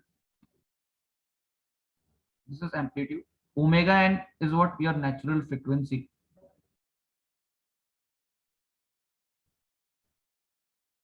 ठीक है। t is your time period,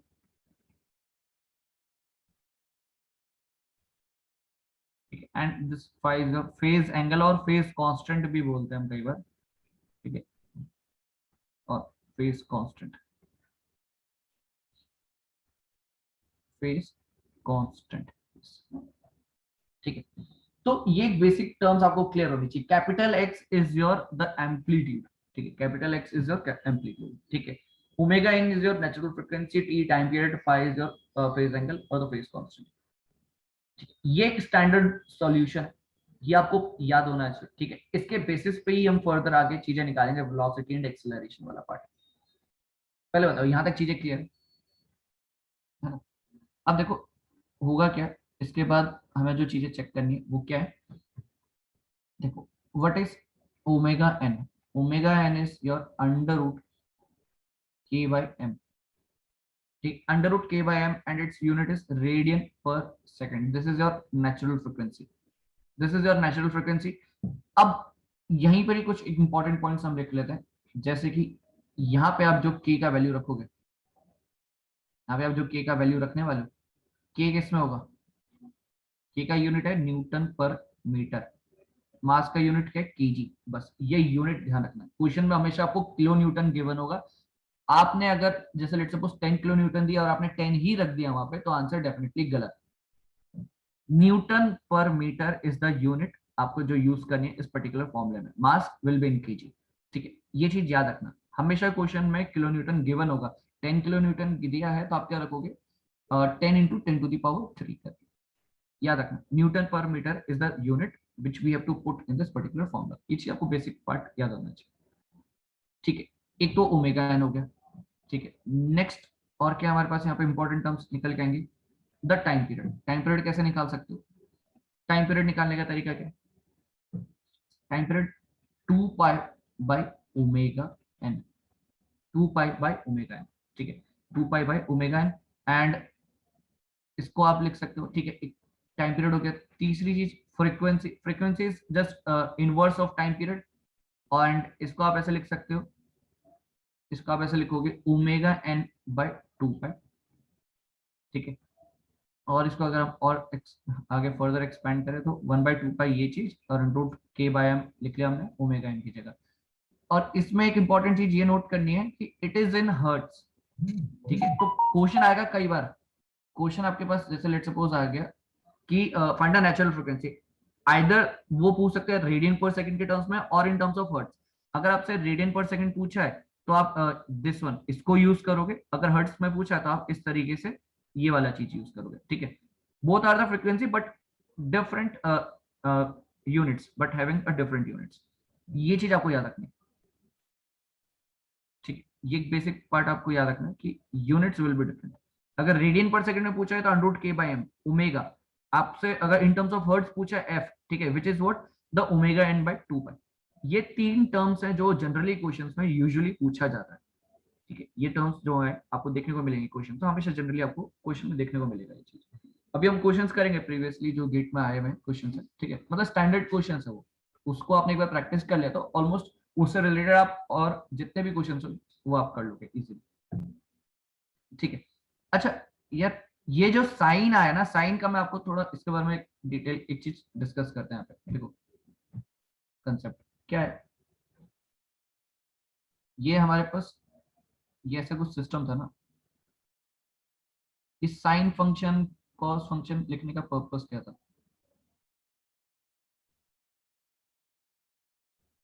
ठीक है। Let's suppose this is your equilibrium position,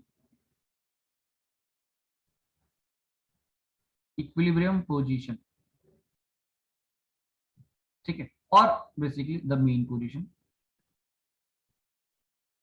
ये चीज आप लिख सकते हो, ठीक है, इक्विलिब्रियम और द मीन पोजीशन। अब देखो क्या हो रहा है कि आपको पता है हमने क्या बात करी थी, वाइब्रेशन कैसे सेटअप होंगे। इनिशियली आप डिस्टर्बेंस प्रोवाइड करोगे सिस्टम में, इनिशियली डिस्टर्बेंस प्रोवाइड किया, लेट्स सपोज डाउनवर्ड डायरेक्शन में, तो आपको पता है ये कहीं नीचे की तरफ मूव करेगा। लेट्स सपोज ये यहाँ पे आ गया मैक्सिमम, उसके बाद क्या होगा, इसका रिटर्न होगा, ये ऊपर की तरफ जाएगा, कुछ ऊपर की तरफ। आपको पता है अगेन ये एक इस पर्टिकुलर पोजीशन पे आएगा अपनी मीन पोजीशन पे, बट ये आकर यहाँ पे रुकेगा नहीं, अपनी मीन पोजीशन पे आके वो रुकेगा नहीं, वो थोड़ा और ऊपर जाएगा, और ऊपर जाएगा, ठीक है। लेट्स सपोज यहाँ पे आके पहुंच चुका है, फिर अगेन ये दोबारा जाएगा नीचे की तरफ। तो जो एक साइकिल की हमने बात करी थी ना, साइकिल कंप्लीट कैसे हुई, एक साइकिल जो हम बोल रहे हैं, अब आपको यहाँ पे चीजें समझनी, एक साइकिल है क्या यहाँ पे, साइकिल ये है कि अपनी, देखो ये जो है एक से अपनी इक्विलिब्रियम पोजीशन, लेट सपोज यहां से स्टार्ट करा ए से गया वो नीचे डाउनवर्ड बी, फिर बी से कहा गया, फिर दोबारा अपनी इक्विलिब्रियम पोजीशन पे आएगा सी, ठीक है, फिर देन और ऊपर की तरफ जाएगा दूसरे अपोजिट डायरेक्शन डी, फिर देन फर्दर वो नीचे आएगा ई, तब जाके मैं ए टू ई एक कंप्लीट साइकिल डिफाइन करने वाला हूं। ए टू ई में जाके तब एक कंप्लीट साइकिल डिफाइन करूंगा। अब इसको मैं इसको प्लॉट करूं ना ग्राफ में, तो हमें कुछ ऐसा देखने को मिलेगा। देखो इसको अगर प्लॉट करें ग्राफ में ग्राफिकली, ठीक है, let suppose this is your time period and this is your displacement, ठीक। अब इनिशियली मूवमेंट कहां से स्टार्ट हुआ, कहां से स्टार्ट हुआ मूवमेंट आपका इक्विलिब्रियम पोजीशन से ना, मीन पोजीशन बेसिकली।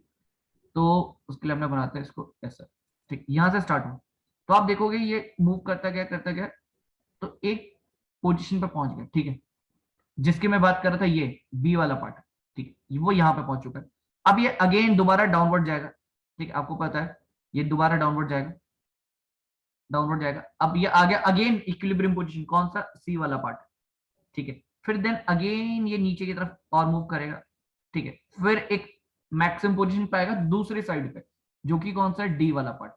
फिर फर्दर ये क्या करेगा, ऊपर की तरफ, ऊपर की तरफ बोलने का मतलब वापस अपना आएगा इक्विलिब्रियम पोजीशन पे। तो आप देख रहे हो ये यहाँ पे जाके ये आपकी साइकिल कंप्लीट होती है, ठीक है। Now this cycle is completed, एक साइकिल आपका ये कंप्लीट हो गया, ठीक है। अब जाके आपका एक पूरा का पूरा साइकिल कंप्लीट हो गया है।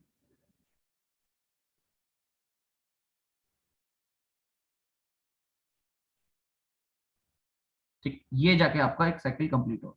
So basically this is your what, this is your time period. ये एक साइकिल आपकी कंप्लीट हो गई। बात साइकिल आपको समझ में आया, साइकिल वाला पार्ट समझ में आया कि नहीं आया? क्या हम साइकिल की बात कर रहे थे यहाँ पे?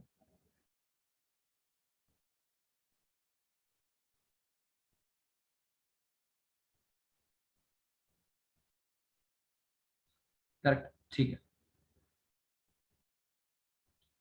तो ये आपका पर्टिकुलर साइकिल है, मतलब मेन पोजीशन से स्टार्ट हुआ, डाउनवर्ड आया, देन फिर फर्दर मेन, फिर अपोजिट साइड में गया दूसरे एंड में, फिर देन वापस इक्विलिब्रियम कंडीशन, इक्विलिब्रियम पोजीशन पे आया, तो आपका ऐसा एक साइकिल कंप्लीट होता है, ठीक है। तो ये बेसिकली जो नेचर है, साइन नेचर और कॉस नेचर, साइन कर्व ऐसा होता है, कॉस कर्व, वो बेसिकली वो टर्म है जहां पे रिपीटेशन हो रहा है मोशन का, रिपीटेशन हो रहा है, ठीक है, वो चीज।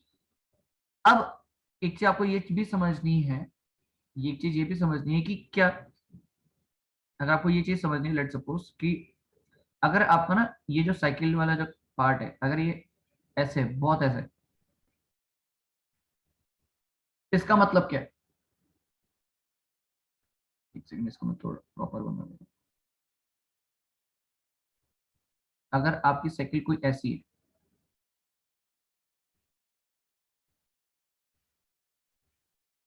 इसके इसका मतलब क्या है? इस साइकिल और इस साइकिल में डिफरेंस क्या है? Yes, correct Surya, high frequency, frequency will be very much high in this case, है ना। वो आपको दिख ही रहा है, एकदम सडनली ऊपर नीचे मोशन चल रहा है उसका, ठीक है, ठीक है। चलो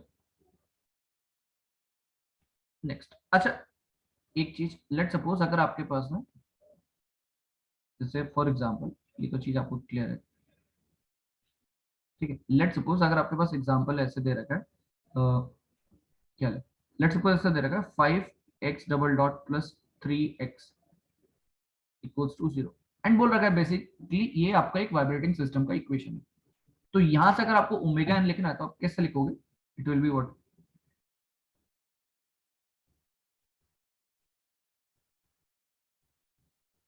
omega n will be what, under root 3/5, ठीक है। हाँ बिल्कुल करेक्ट, √3/5। तो इस तरीके से आप चीजें लिख सकते हो, ठीक, ठीक है। तो कोई भी एग्जांपल दियो आपको, कैसे इसको रिलेट करना है, रिलेट करने का तरीका क्या है?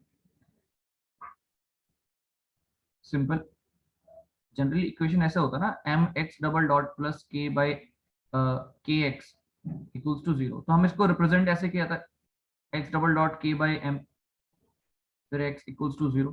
तो याद रखना है कि एक्स के साथ जो भी होगा expression, it is what, omega n, ठीक है, ओमेगा एन स्क्वायर, बेसिकली आप लिख सकते हो ओमेगा एन स्क्वायर।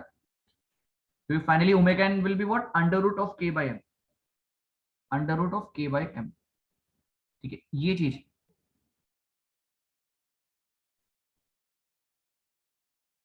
ठीक है। X double dot plus k by m bracket में into x equals to 0, k by M की जगह लेट्स सपोज कुछ फ्रैक्शन है, कोई भी फ्रैक्शन है, it will be equals to omega n square, and finally omega n करने के लिए आप अंडर रूट निकाल ही सकते हो, कोई बड़ी बात है उसमें, है ना। ये चीज याद रखना, under root K by M,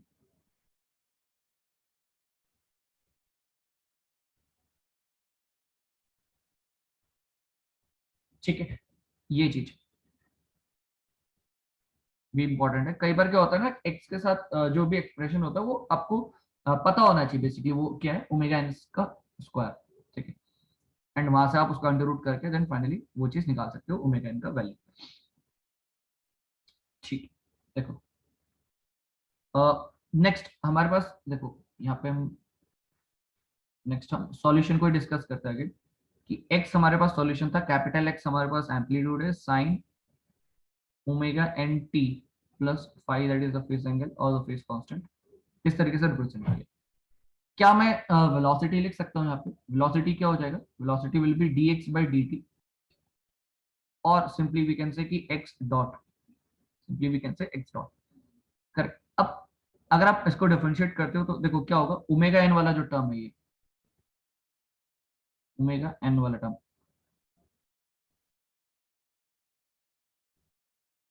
this omega N वाला टर्म ये बाहर आएगा, ठीक है, इंटू एक्स के बाद हाँ साइन आपका हो जाएगा cos omega n t plus five. ठीक है, फाइव बेसिकली देखो ये फेज डिफरेंस है। हो सकता है कि आपका जो सिस्टम हो पहले से कुछ पर्टिकुलर पोजीशन हो एक्वायर करके बैठो। ठीक है, लेट सपोज, अभी मैं आपको इसमें एक्सप्लेन करता हूँ। देखो लेट सपोज ये आपका कोऑर्डिनेट्स है। अब मैं लेट सपोज डिस्प्लेसमेंट वेक्टर की बात करता हूँ, तो डिस्प्लेसमेंट वेक्टर अगर यहाँ पे इस पर्टिकुलर डायरेक्शन में, तो मैं क्या बोलूंगा, फाइव का वैल्यू है बेसिकली जीरो, अगर ऐसा मेरा डिस्प्लेसमेंट वेक्टर। बट अगर मेरा डिस्प्लेसमेंट वेक्टर इनिशियली पहले से, इनिशियली डिस्प्लेसमेंट वेक्टर जो है मेरा इनिशियली वो इस डायरेक्शन में, तो मैं बोलूंगा ये क्या है ना, from this reference line five angle आगे है, फ्रॉम द रेफरेंस लाइन वो फाइव एंगल आगे। ठीक, जस्ट ये चीज है। ठीक है, फाइव एंगल आगे, तो रेफरेंस से क्या होगा, फाइव एंगल आगे, वो जस्ट एक रिप्रेजेंटेशन है कि भाई वो जो डिस्प्लेसमेंट वेक्टर है it is five angle ahead from the reference, ये चीज। ठीक है,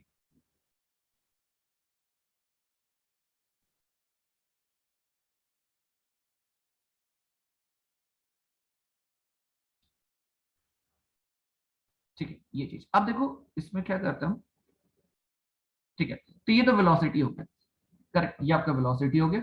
एंड अच्छा, वेलोसिटी तो हो गया, वेलोसिटी का अगर मुझे मैक्सिमम वैल्यू लिखना है, what will be the value, maximum value, cos जब बेसिकली वन हो जाए तो क्या हो जाएगा, एक्स ओमेगा एन। ठीक है, दिस इज इंपॉर्टेंट, आपको पता होना चाहिए।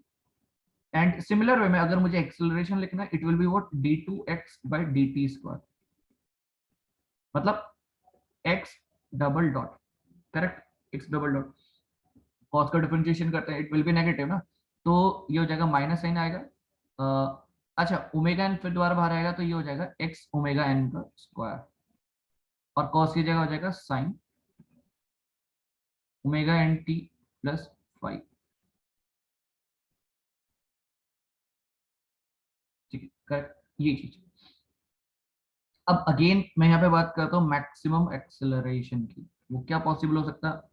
देखो मैं मैग्नीट्यूड की बात कर रहा हूँ, इसलिए मैं नेगेटिव साइन को कंसीडर नहीं कर रहा हूँ, तो जस्ट द मैग्नीट्यूड ओनली। तो ये क्या हो गया आपके पास, इस तरीके से, तो ये maximum value of velocity will be x into omega n, and maximum value of acceleration will be x into omega n square. ठीक है, ये चीज, दोनों ही वैल्यूज आपको याद होनी चाहिए। Capital x is your amplitude, amplitude is what, the maximum displacement which is in the vibrating system, जो भी पॉसिबल मैक्सिमम डिस्प्लेसमेंट हो सकता है उसको हम एम्पलीट्यूड बोलते हैं। करेक्ट, यहाँ तक चीजें क्लियर। अब देखो एक और दूसरी चीज क्या पॉसिबल हो सकती है, लेट सपोज अगर मैं ये अज्यूम करूं कि at time t equals to zero, at time t equals to zero let x, that is displacement is your x naught, displacement आपका x नॉट हो गया। कहने का मतलब क्या होगा, इक्वेशन में पुट करा t इक्वल्स टू जीरो, तो x naught will be capital X sine, capital X sine क्या हो जाएगा, क्या हमारी इक्वेशन, हाँ t जीरो तो साइन फाइव बचा ना sir, it will be sine five, it will be sine five. ठीक है, करेक्ट। सिमिलर वे में वेलोसिटी जो भी आपका, लेट सपोज इनिशियली जो भी velocity v is equals to v naught मान लिया, at t equals to zero v is equals to v naught एक वेलोसिटी मान लिया, तो v naught velocity will be what, आपका क्या हो जाएगा, ठीक है, इट विल बी क्या होगा यहाँ पे, हाँ अगेन आपका t जीरो हो रहा है, तो हम यहाँ पे लिख सकते हैं x omega n cos five, इस तरीके से। ठीक, इसको अगर मैं थोड़ा रीअरेंज करूं, वी नॉट बाय आपका हो जाएगा ओमेगा एन, नीचे की तरफ इसको मैंने शिफ्ट करा, तो ये बचा आपका x cos फाइव। ठीक है, let's suppose this is first, this is second, ठीक है, फर्स्ट एंड सेकंड दो आपके पास इक्वेशन है, इनको मैं स्क्वायर करके ऐड कर रहा हूँ, जस्ट स्क्वायर करके ऐड कर रहा हूँ। तो स्क्वायर करके अगर आप ऐड करते हो क्या है, एक्स नॉट का square plus v naught by omega n का square, it will be equals to what, capital x square, capital x basically और एम्पलीट्यूड। ठीक है, तो ये आपके पास एक रिलेशन निकल के आता है। ठीक है, दिस इज ऑल्सो इंपॉर्टेंट। ठीक है, तो ये तो मैंने इनिशियल कंडीशन के लिए लिख दिया है सर। लेट सपोज आपको कोई दूसरी कंडीशन की है, फाइनल कंडीशन दे भी रखी है, तो आप जस्ट वैल्यूज पुट करके भी डिफरेंट रिलेशंस को डेवलप कर सकते हैं। ये तो time t equals to zero के लिए मैंने लिख दिया सिंपल, कि एक्स नॉट का square v naught by omega n का होल स्क्वायर जो हो जाएगा इक्वल्स टू एक्स स्क्वायर। तो यहाँ से अगर मेरे को फाइनली एक्स का वैल्यू लिखना होगा, मैं ऐसा लिख लूंगा ना, it will be like this कि एक्स नॉट का स्क्वायर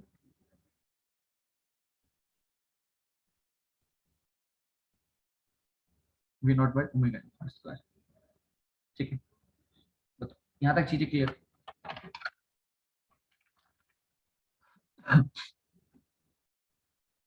ठीक है, तो क्वेश्चन ना इनसे भी बन सकता है, ये जो पर्टिकुलर टॉपिक है इससे भी बन सकता है, और ये जो बाकी, ये तो खैर हमने फिर डिस्कस कर लिया, ये तो है ही। अच्छा, एक ना वेक्टर डायग्राम भी है, वो भी हम डिस्कस कर लेते हैं।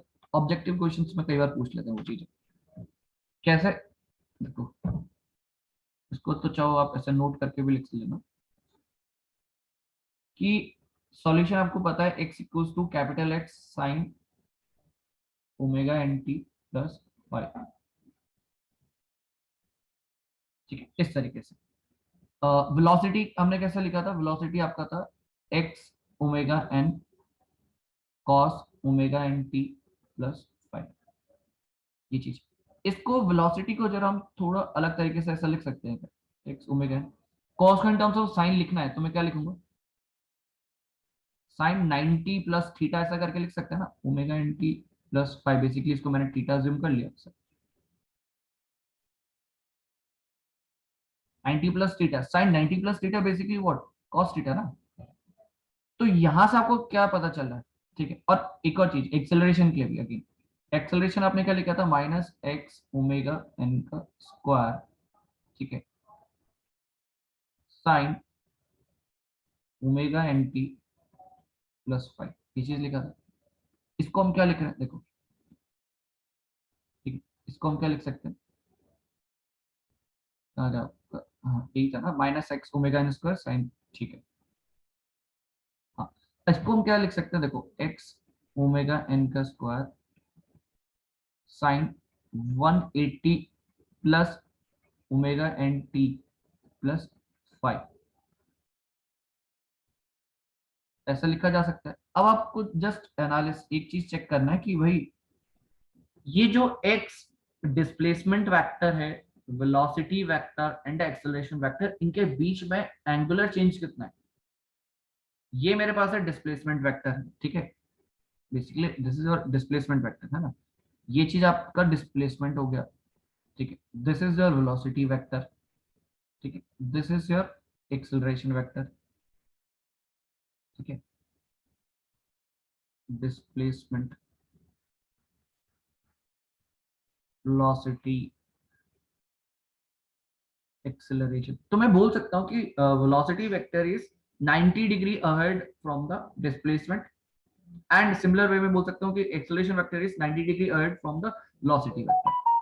तो ये स्टेटमेंट एक बार बेसिकली पीएसयू में क्वेश्चन पूछा हुआ है, तो इसको जस्ट एक एज अ नोट लिख लो कॉपी में कि the velocity vector,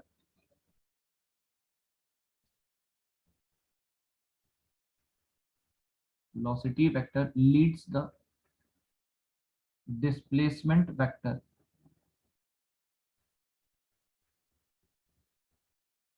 displacement vector by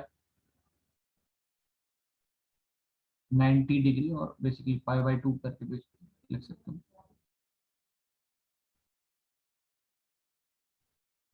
ठीक है, एंड इसके लिए हम क्या लिख सकते हैं, एक्सेलरेशन के लिए, and acceleration vector, and acceleration vector leads the let's suppose displacement के लिए लिख रहा हूँ with respect to displacement, leads the displacement vector by 180 degree, by 180 degree, और जस्ट सिंपलीफाई, ठीक है, दिख रहा है ना 180 degree just, acceleration vector is sin 180 plus theta, displacement vector is what sin theta, displacement में sin थीटा, एक्सेलरेशन में क्या है sin 180 प्लस थीटा, वेलोसिटी में क्या है sin 90 प्लस थीटा, ठीक है। आई थिंक ये चीज क्लियर हो गया आपको, ठीक। तो अगर इसको मैं ग्राफिकली अगर इसको ड्रॉ करूं तो कैसे ड्रॉ कर सकते हैं, देखो लेट्स सपोज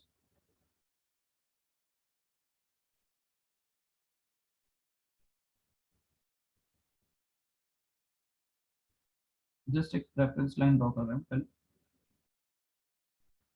ठीक है। Let's suppose this is your displacement vector, ठीक है, इसके परपेंडिकुलर आपका हो गया व्हाट वेलोसिटी वेक्टर, और इसी के जस्ट 90 डिग्री आपका acceleration vector.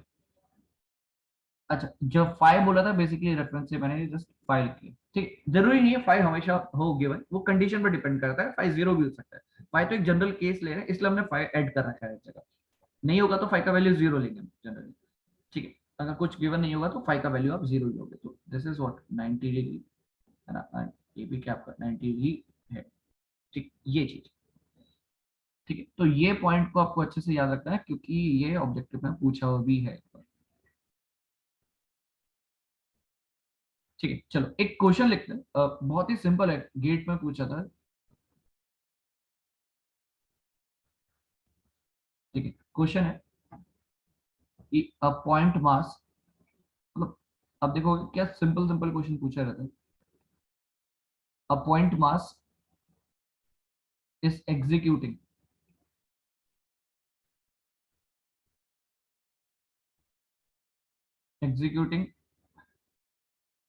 SHM, simple harmonic motion, with amplitude, ठीक है, विद एम्पलीट्यूड ऑफ 10 mm, ठीक है, एंड फ्रीक्वेंसी फ्रीक्वेंसी है आपका,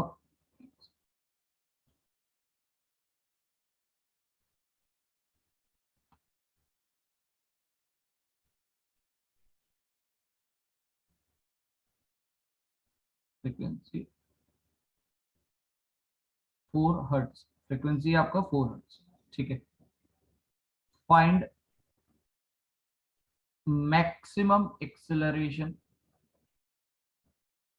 ऑफ मास, ठीक है, find maximum acceleration of mass, निकालो फर्स्ट, बहुत ही 1 मार्क्स का क्वेश्चन है, आई थिंक शायद 1 ही मार्क्स का ही होगा, ठीक, उससे ज्यादा का तो है ही नहीं, तो हार्डली 10 सेकेंड 20 सेकेंड्स,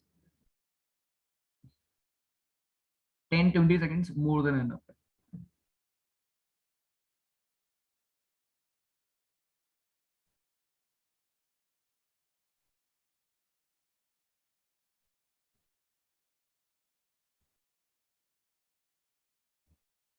आंसर बताओ, आंसर क्या है?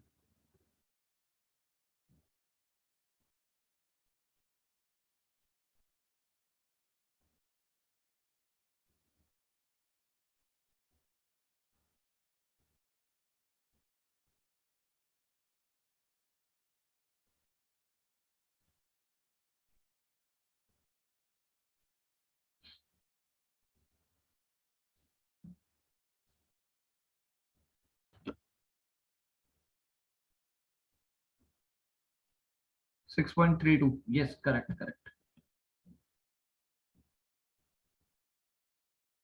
6.32, ठीक है। मैक्सिमम एक्सेलरेशन तो जस्ट हमने अभी देखा है, amplitude into omega n square, but omega n निकाले कहाँ से पहले, उसके लिए क्या दिया आपको, फ्रीक्वेंसी दिया है, इन टर्म्स ऑफ हर्ट्स दिया है, तो 1/2 पाई, मतलब ओमेगा एन बाई 2 पाई, यहाँ से आप इजिली निकाल सकते हो, ठीक है, और यहाँ से जो ओमेगा एन का वैल्यू आएगा उसमें रखो, एम्पलीट्यूड आपको दिया ही है। ठीक है, सिंपल। नेक्स्ट एक और क्वेश्चन लिखते हैं।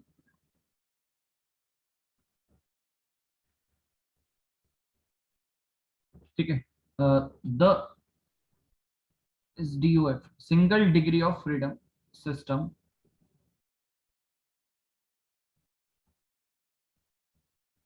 mass 1 kg and stiffness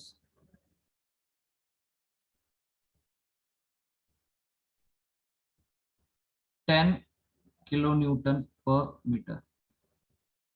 ठीक है, is initially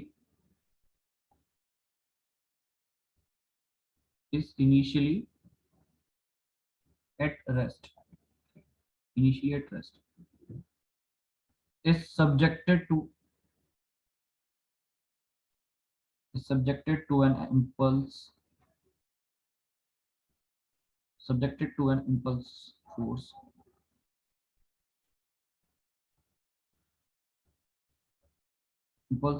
of 5 kilonewton। ठीक है, और 10 to the power minus 4 second, और 10 to the power minus 4 second। ठीक है, the amplitude of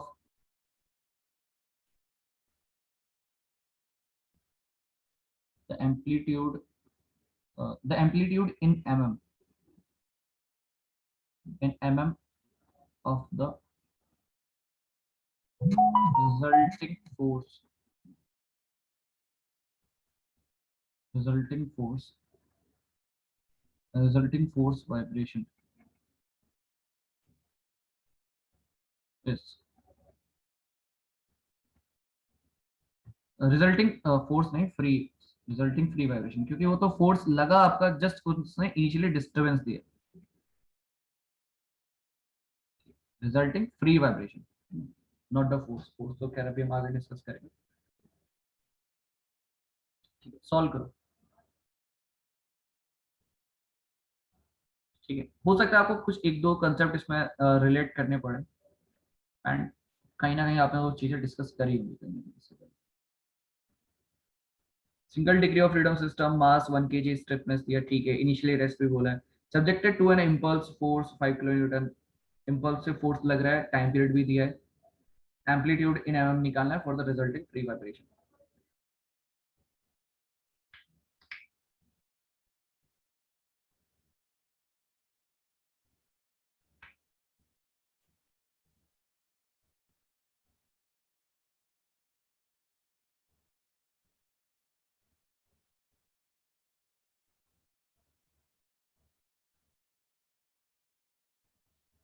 impulse momentum equation आप लोगों को याद है? हमने शायद फ्लूइड मैकेनिक्स में डिस्कस किया था, आप लोगों ने पढ़ा होगा। फ्लूइड मैकेनिक्स में हमने डिस्कस भी किया इम्पल्स मोमेंटम इक्वेशन।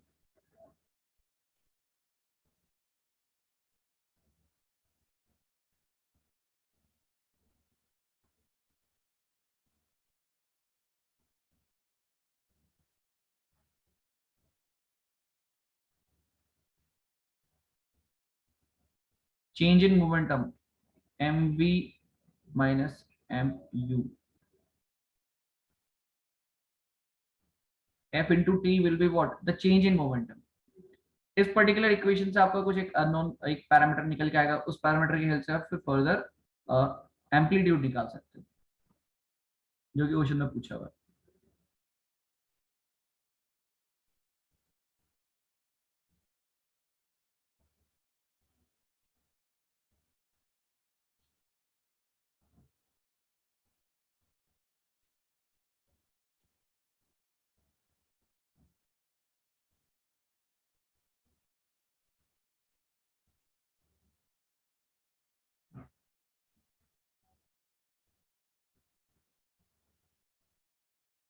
देखो, आपको फोर्स गिवन है, टाइम गिवन है, ठीक है, मास भी गिवन है। अच्छा, इनिशियल वेलोसिटी जीरो, क्योंकि क्या बोल रखा है, initially at rest, initially at rest आपको गिवन है, तो ऑब्वियसली होता है you zero, you will get the velocity v, you will get the velocity v, and definitely this will be the maximum velocity।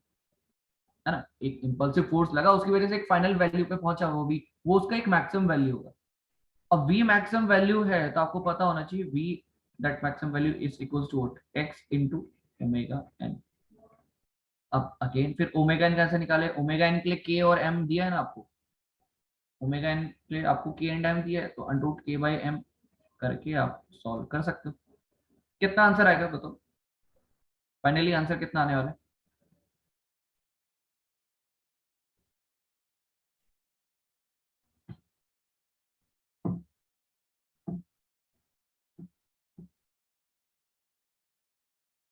हाँ 5, Ayush correct, 5, 5 is the correct answer. ठीक है, आप समझ रहे हो इम्पल्स मोमेंटम। देखो हमेशा याद रखो, आपको कंसेप्ट सारे याद होने चाहिए। अगर आप, भाई मैं बोल रहा हूँ, जैसे आप थ्योरी मशीन, सोम, मशीन डिजाइन, ये सब की बात करते हो, इन सब का बेसिक फंडामेंटली इंजीनियरिंग मैकेनिक्स है। वैसे आप थर्मो की बात करते हो, थर्मोडायनेमिक्स, वो एक थर्मोडायनेमिक्स एक फंडामेंटल सब्जेक्ट, वो कहीं ना कहीं कंसेप्ट को हीट ट्रांसफर में दिखेंगे, एप्लीकेशन उसका आरएसी, आईसी, पावर प्लांट, बहुत जगह देखेंगे। तो फंडामेंटल स्ट्रांग होना बहुत जरूरी है। ठीक है, विदाउट फंडामेंटल्स आप देखो एग्जाम में सक्सेस मिलना मुश्किल है। फंडामेंटल सब्जेक्ट बहुत इंपॉर्टेंट हो जाते हैं। ठीक है, बताओ यहाँ तक सबका क्लियर है, आंसर आ गया 5। ठीक है, एंड एक और क्वेश्चन भी था, लेट्स सपोज मैं चेक कर लेता हूँ। गेट में अभी तक जो देखोगे, ये तो खैर बेसिक फ्री वाइब्रेशन से रिलेटेड क्वेश्चन है। और क्वेश्चन, अच्छा ठीक है, वो तो खैर स्प्रिंग कॉम्बिनेशन वाले क्वेश्चन है, उसको हम करेंगे आगे। ठीक है, पहले बताओ यहाँ तक ये क्वेश्चन क्लियर है ना सबको, ये क्वेश्चन क्लियर है? बाकी सबको, बाकी लोग, ये क्वेश्चन क्लियर है ना सबको? किसी को डाउट है तो पूछ लो। क्लियर, ठीक है, चलो नेक्स्ट केस। अब देखो हमने कौन, अच्छा ठीक है, स्प्रिंग मास वाले केसेस डिस्कस कर। ठीक है, फर्दर यहाँ पे ना एक नोट करके चीजें लिखना कुछ। हमने एक लेट्स सपोज फर्स्ट केस जो डिस्कस किया था ऐसे, कि एक स्प्रिंग लगी, लेट्स सपोज इसमें मास एक अटैच्ड है, तो इसके करस्पॉन्डिंग ओमेगा एन क्या हो जाएगा, under root K by N. Correct, ये चीज क्लियर है सबको, है ना? एंड आपको याद होगा एक रिलेशन स्टार्टिंग में हमने लिखा था, कहाँ है?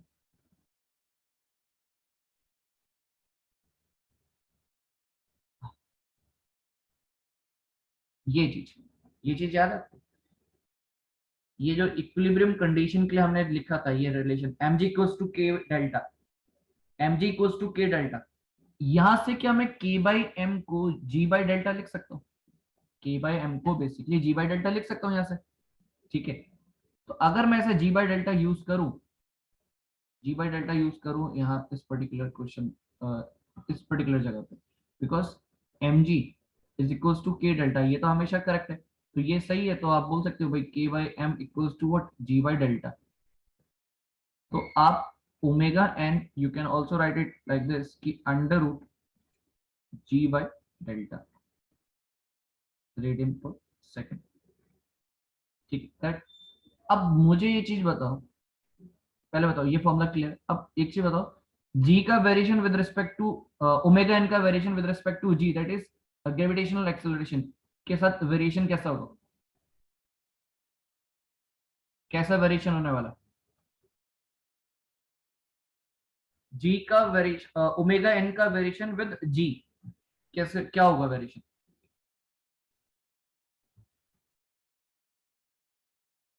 ओमेगा एन का वेरिएशन विद जी किस तरीके से होगा?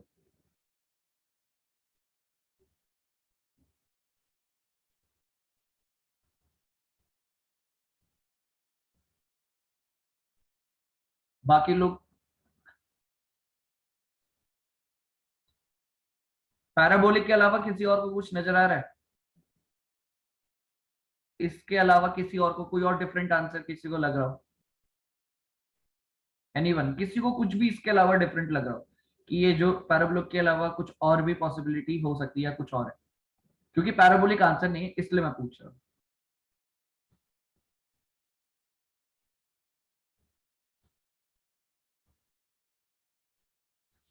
बताओ क्या होगा।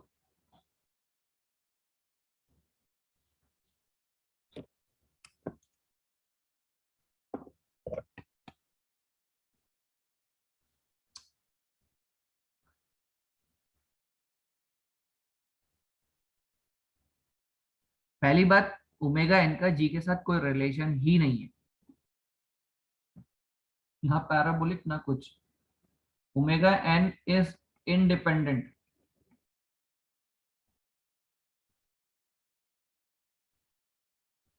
ठीक है, इंडिपेंडेंट ऑफ जी, क्योंकि एक क्वेश्चन ये आया था कि अगर इस सिस्टम को, क्वेश्चन बताता हूँ यहाँ पे क्वेश्चन क्या था, कांस्टेंट वैल्यू। अरे क्वेश्चन सुनो। लेट सपोज क्वेश्चन ये है कि इस पर्टिकुलर सिस्टम को अगर मैं मून पे लेकर जाऊं जहां पे जी 1/6 हो जाता है, तो क्या ओमेगा एन में चेंजेस आएंगे? ओमेगा एन में क्या बेसिकली चेंजेस आने वाले? बेसिकली जी पे डिपेंडेंट ही नहीं है ओमेगा एन। बात ये समझो यहाँ पे। ठीक है, रिलेशन देख के लग रहा है आपको कि डिपेंडेंट है, बट वो उस पर डिपेंडेंट ही नहीं है। क्यों नहीं डिपेंडेंट है, देखो यार, जो के है ना, के क्या आपके पास स्टिफनेस है ना, it is what load bye deflection.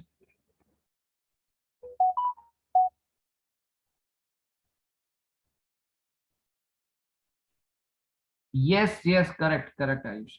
जो आपका जो ये है ना, जी बाई डेल्टा जो आया, ये तो आपका सिंप्लीफाई करने के बाद आया। ये चीज जो आई है जी बाई डेल्टा सिंप्लीफाई करने के बाद आया। अब देखो के क्या है, लोड अपॉन डिफ्लेक्शन ना। के is your load upon deflection. Deflection क्या है, डेल्टा। ठीक है, तो जब आप डिफ्लेक्शन का वैल्यू रखोगे, दैट इज लोड बाय के। लोड यहाँ पे क्या है इस पर्टिकुलर केस में, एम जी। लोड क्या है, एम जी, तो आप एम जी रखते हो, लोड की जगह आपने एम जी रखा, डिफ्लेक्शन क्या है, डेल्टा। ठीक है, डेल्टा का वैल्यू क्या हो जाएगा, लोड बाय के। तो डेल्टा की जगह आपने क्या रखा, लोड बाय के। नीचे आपका लोड आ गया, दैट इज एम जी। ऊपर क्या चले गया, के। और जो जी है ऊपर वाला न्यूमरेटर का, वो डिनोमिनेटर के साथ कैंसिल आउट हो जाएगा। तो जी बेसिकली है नहीं क्वेश्चन में। ठीक है, ये चीज याद रखना बात को। ये तो सिंप्लीफाइड है, this is the simplified version. ठीक है, this is not the actual one, this is the simplified.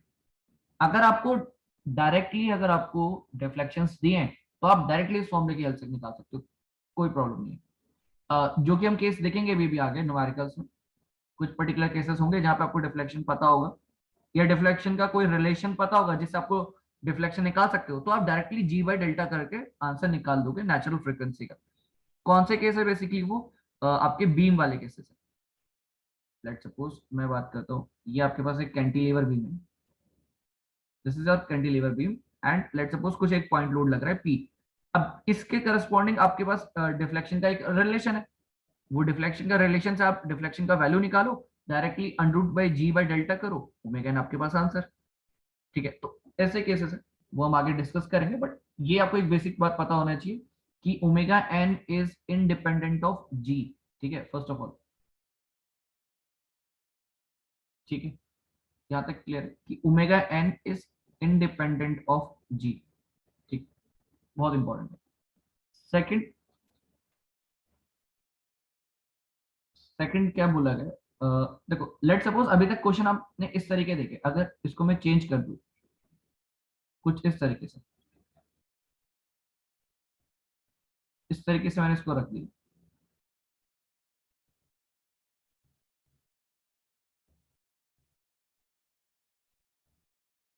इस पर्टिकुलर केस में अगेन स्टिफनेस के है इसका, तो इस पर्टिकुलर केस में ओमेगा एन, अगेन इस पर्टिकुलर केस में भी ओमेगा एन क्या हो जाएगा, अंडरूट के बाई एम ही रहने वाला है। ठीक है, इस पर्टिकुलर केस में भी omega n will be under root k by m only. But यहाँ पे हमारा एक अजम्पशन रहेगा, जैसे यहाँ पे भी एक अजम्पशन है हमारा, बेसिकली अजम्पशन ये है कि कोई भी आप डैम्पिंग कंसिडर नहीं कर रहे हो, हम फ्री वाइब्रेशन की बात कर रहे हैं। फ्री वाइब्रेशन की बात कर रहे हो तो friction will be zero in this case, no friction. ठीक है, सिंपली हम लिख सकते हैं नो फ्रिक्शन, क्योंकि फ्रिक्शन अगर आपने इन्वॉल्व कर दिया, it means damping phenomena, then आप ये रिलेशन नहीं लगा पाओगे। तो आपको वो फिर अलग से एनालिसिस करना पड़ेगा डैम्पिंग का भी। बात समझ में आ रही? तो अंडरूट के बाई एम जो फॉर्मूला आ रहा है, it is for undamped vibration, मतलब डैम्पिंग नहीं है वहां पे। जैसे ये पर्टिकुलर फर्स्ट वाला केस है, वहां पे हम बोल सकते हैं एयर रेजिस्टेंस हो सकता है, बट हमने नहीं अज्यूम किया वो चीज। ठीक है, तो जितने भी वैल्यूज हमने अभी तक फॉर्मूले डिस्कस किए सब अनडैम्प्ड वाइब्रेशंस के, ठीक है। तो सेकंड केस में भी सेम फॉर्मूला ही लगेगा। एंड अगर हम बात करते हैं थर्ड केस की, लेट्स सपोज थर्ड केस आपके पास कुछ इस तरीके से, लेट्स सपोज एक इंक्लाइंड है आपके पास,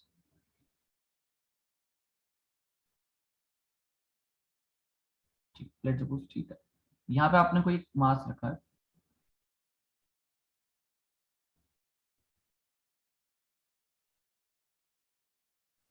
ठीक, दिस इज मास।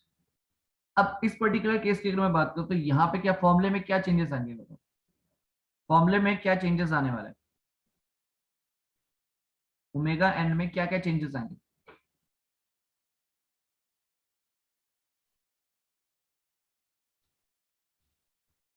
फॉर्मूले में क्या क्या चेंजेस आने वाले हैं?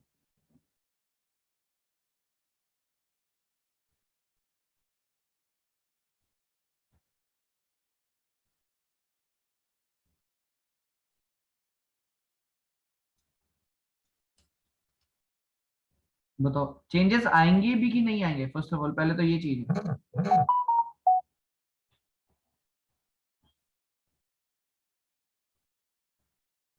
देखो जो चीज आपने प्रीवियस केसेस में अप्लाई की है वैसी ही चीज,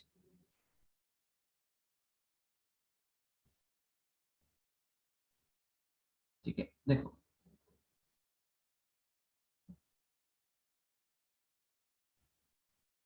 ठीक है, होगा क्या ना इस पर्टिकुलर केस में, चेंज है क्या, बस बस आप ये देखो, आपको पता है यहाँ पे फोर्स कौन सा रिस्पॉन्सिबल है, एम जी साइन थीटा, ठीक है।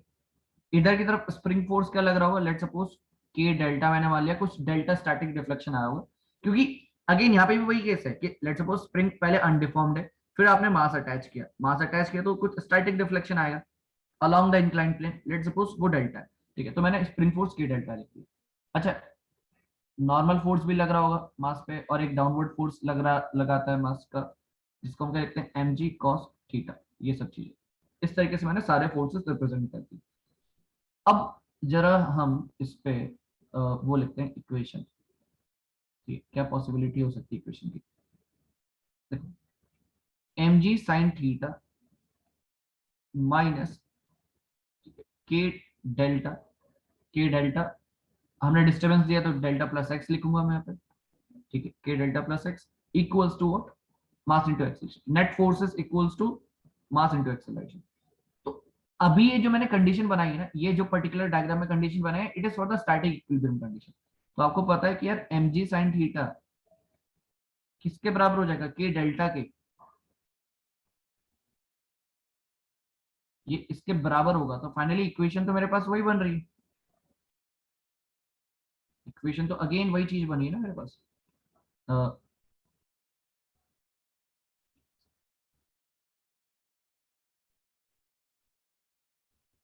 X double dot plus k by M,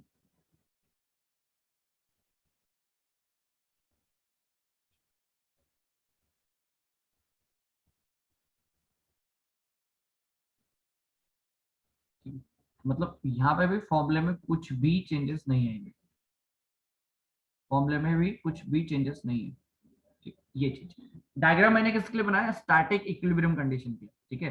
तो मैं चीज यहाँ पे लिख सकता हूँ कि under static equilibrium, static equilibrium condition we can write कि m g sine theta equals to what, k delta, ये चीज, यहाँ तक चीजें क्लियर है सबको,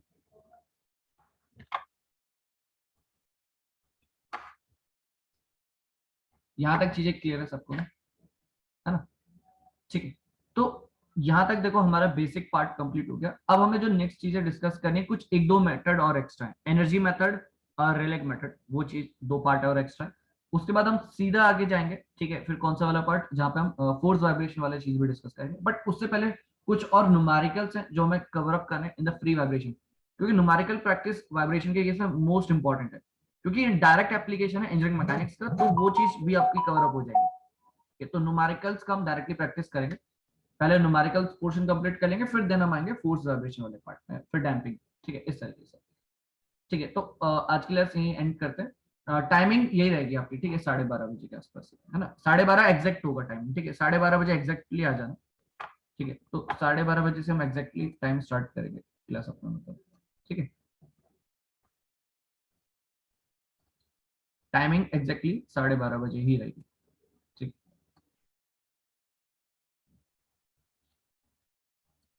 ठीक है, चलो फिर then, thank you so much, है ना, कल मिलते हैं फिर 12:30 बजे सेम टाइम।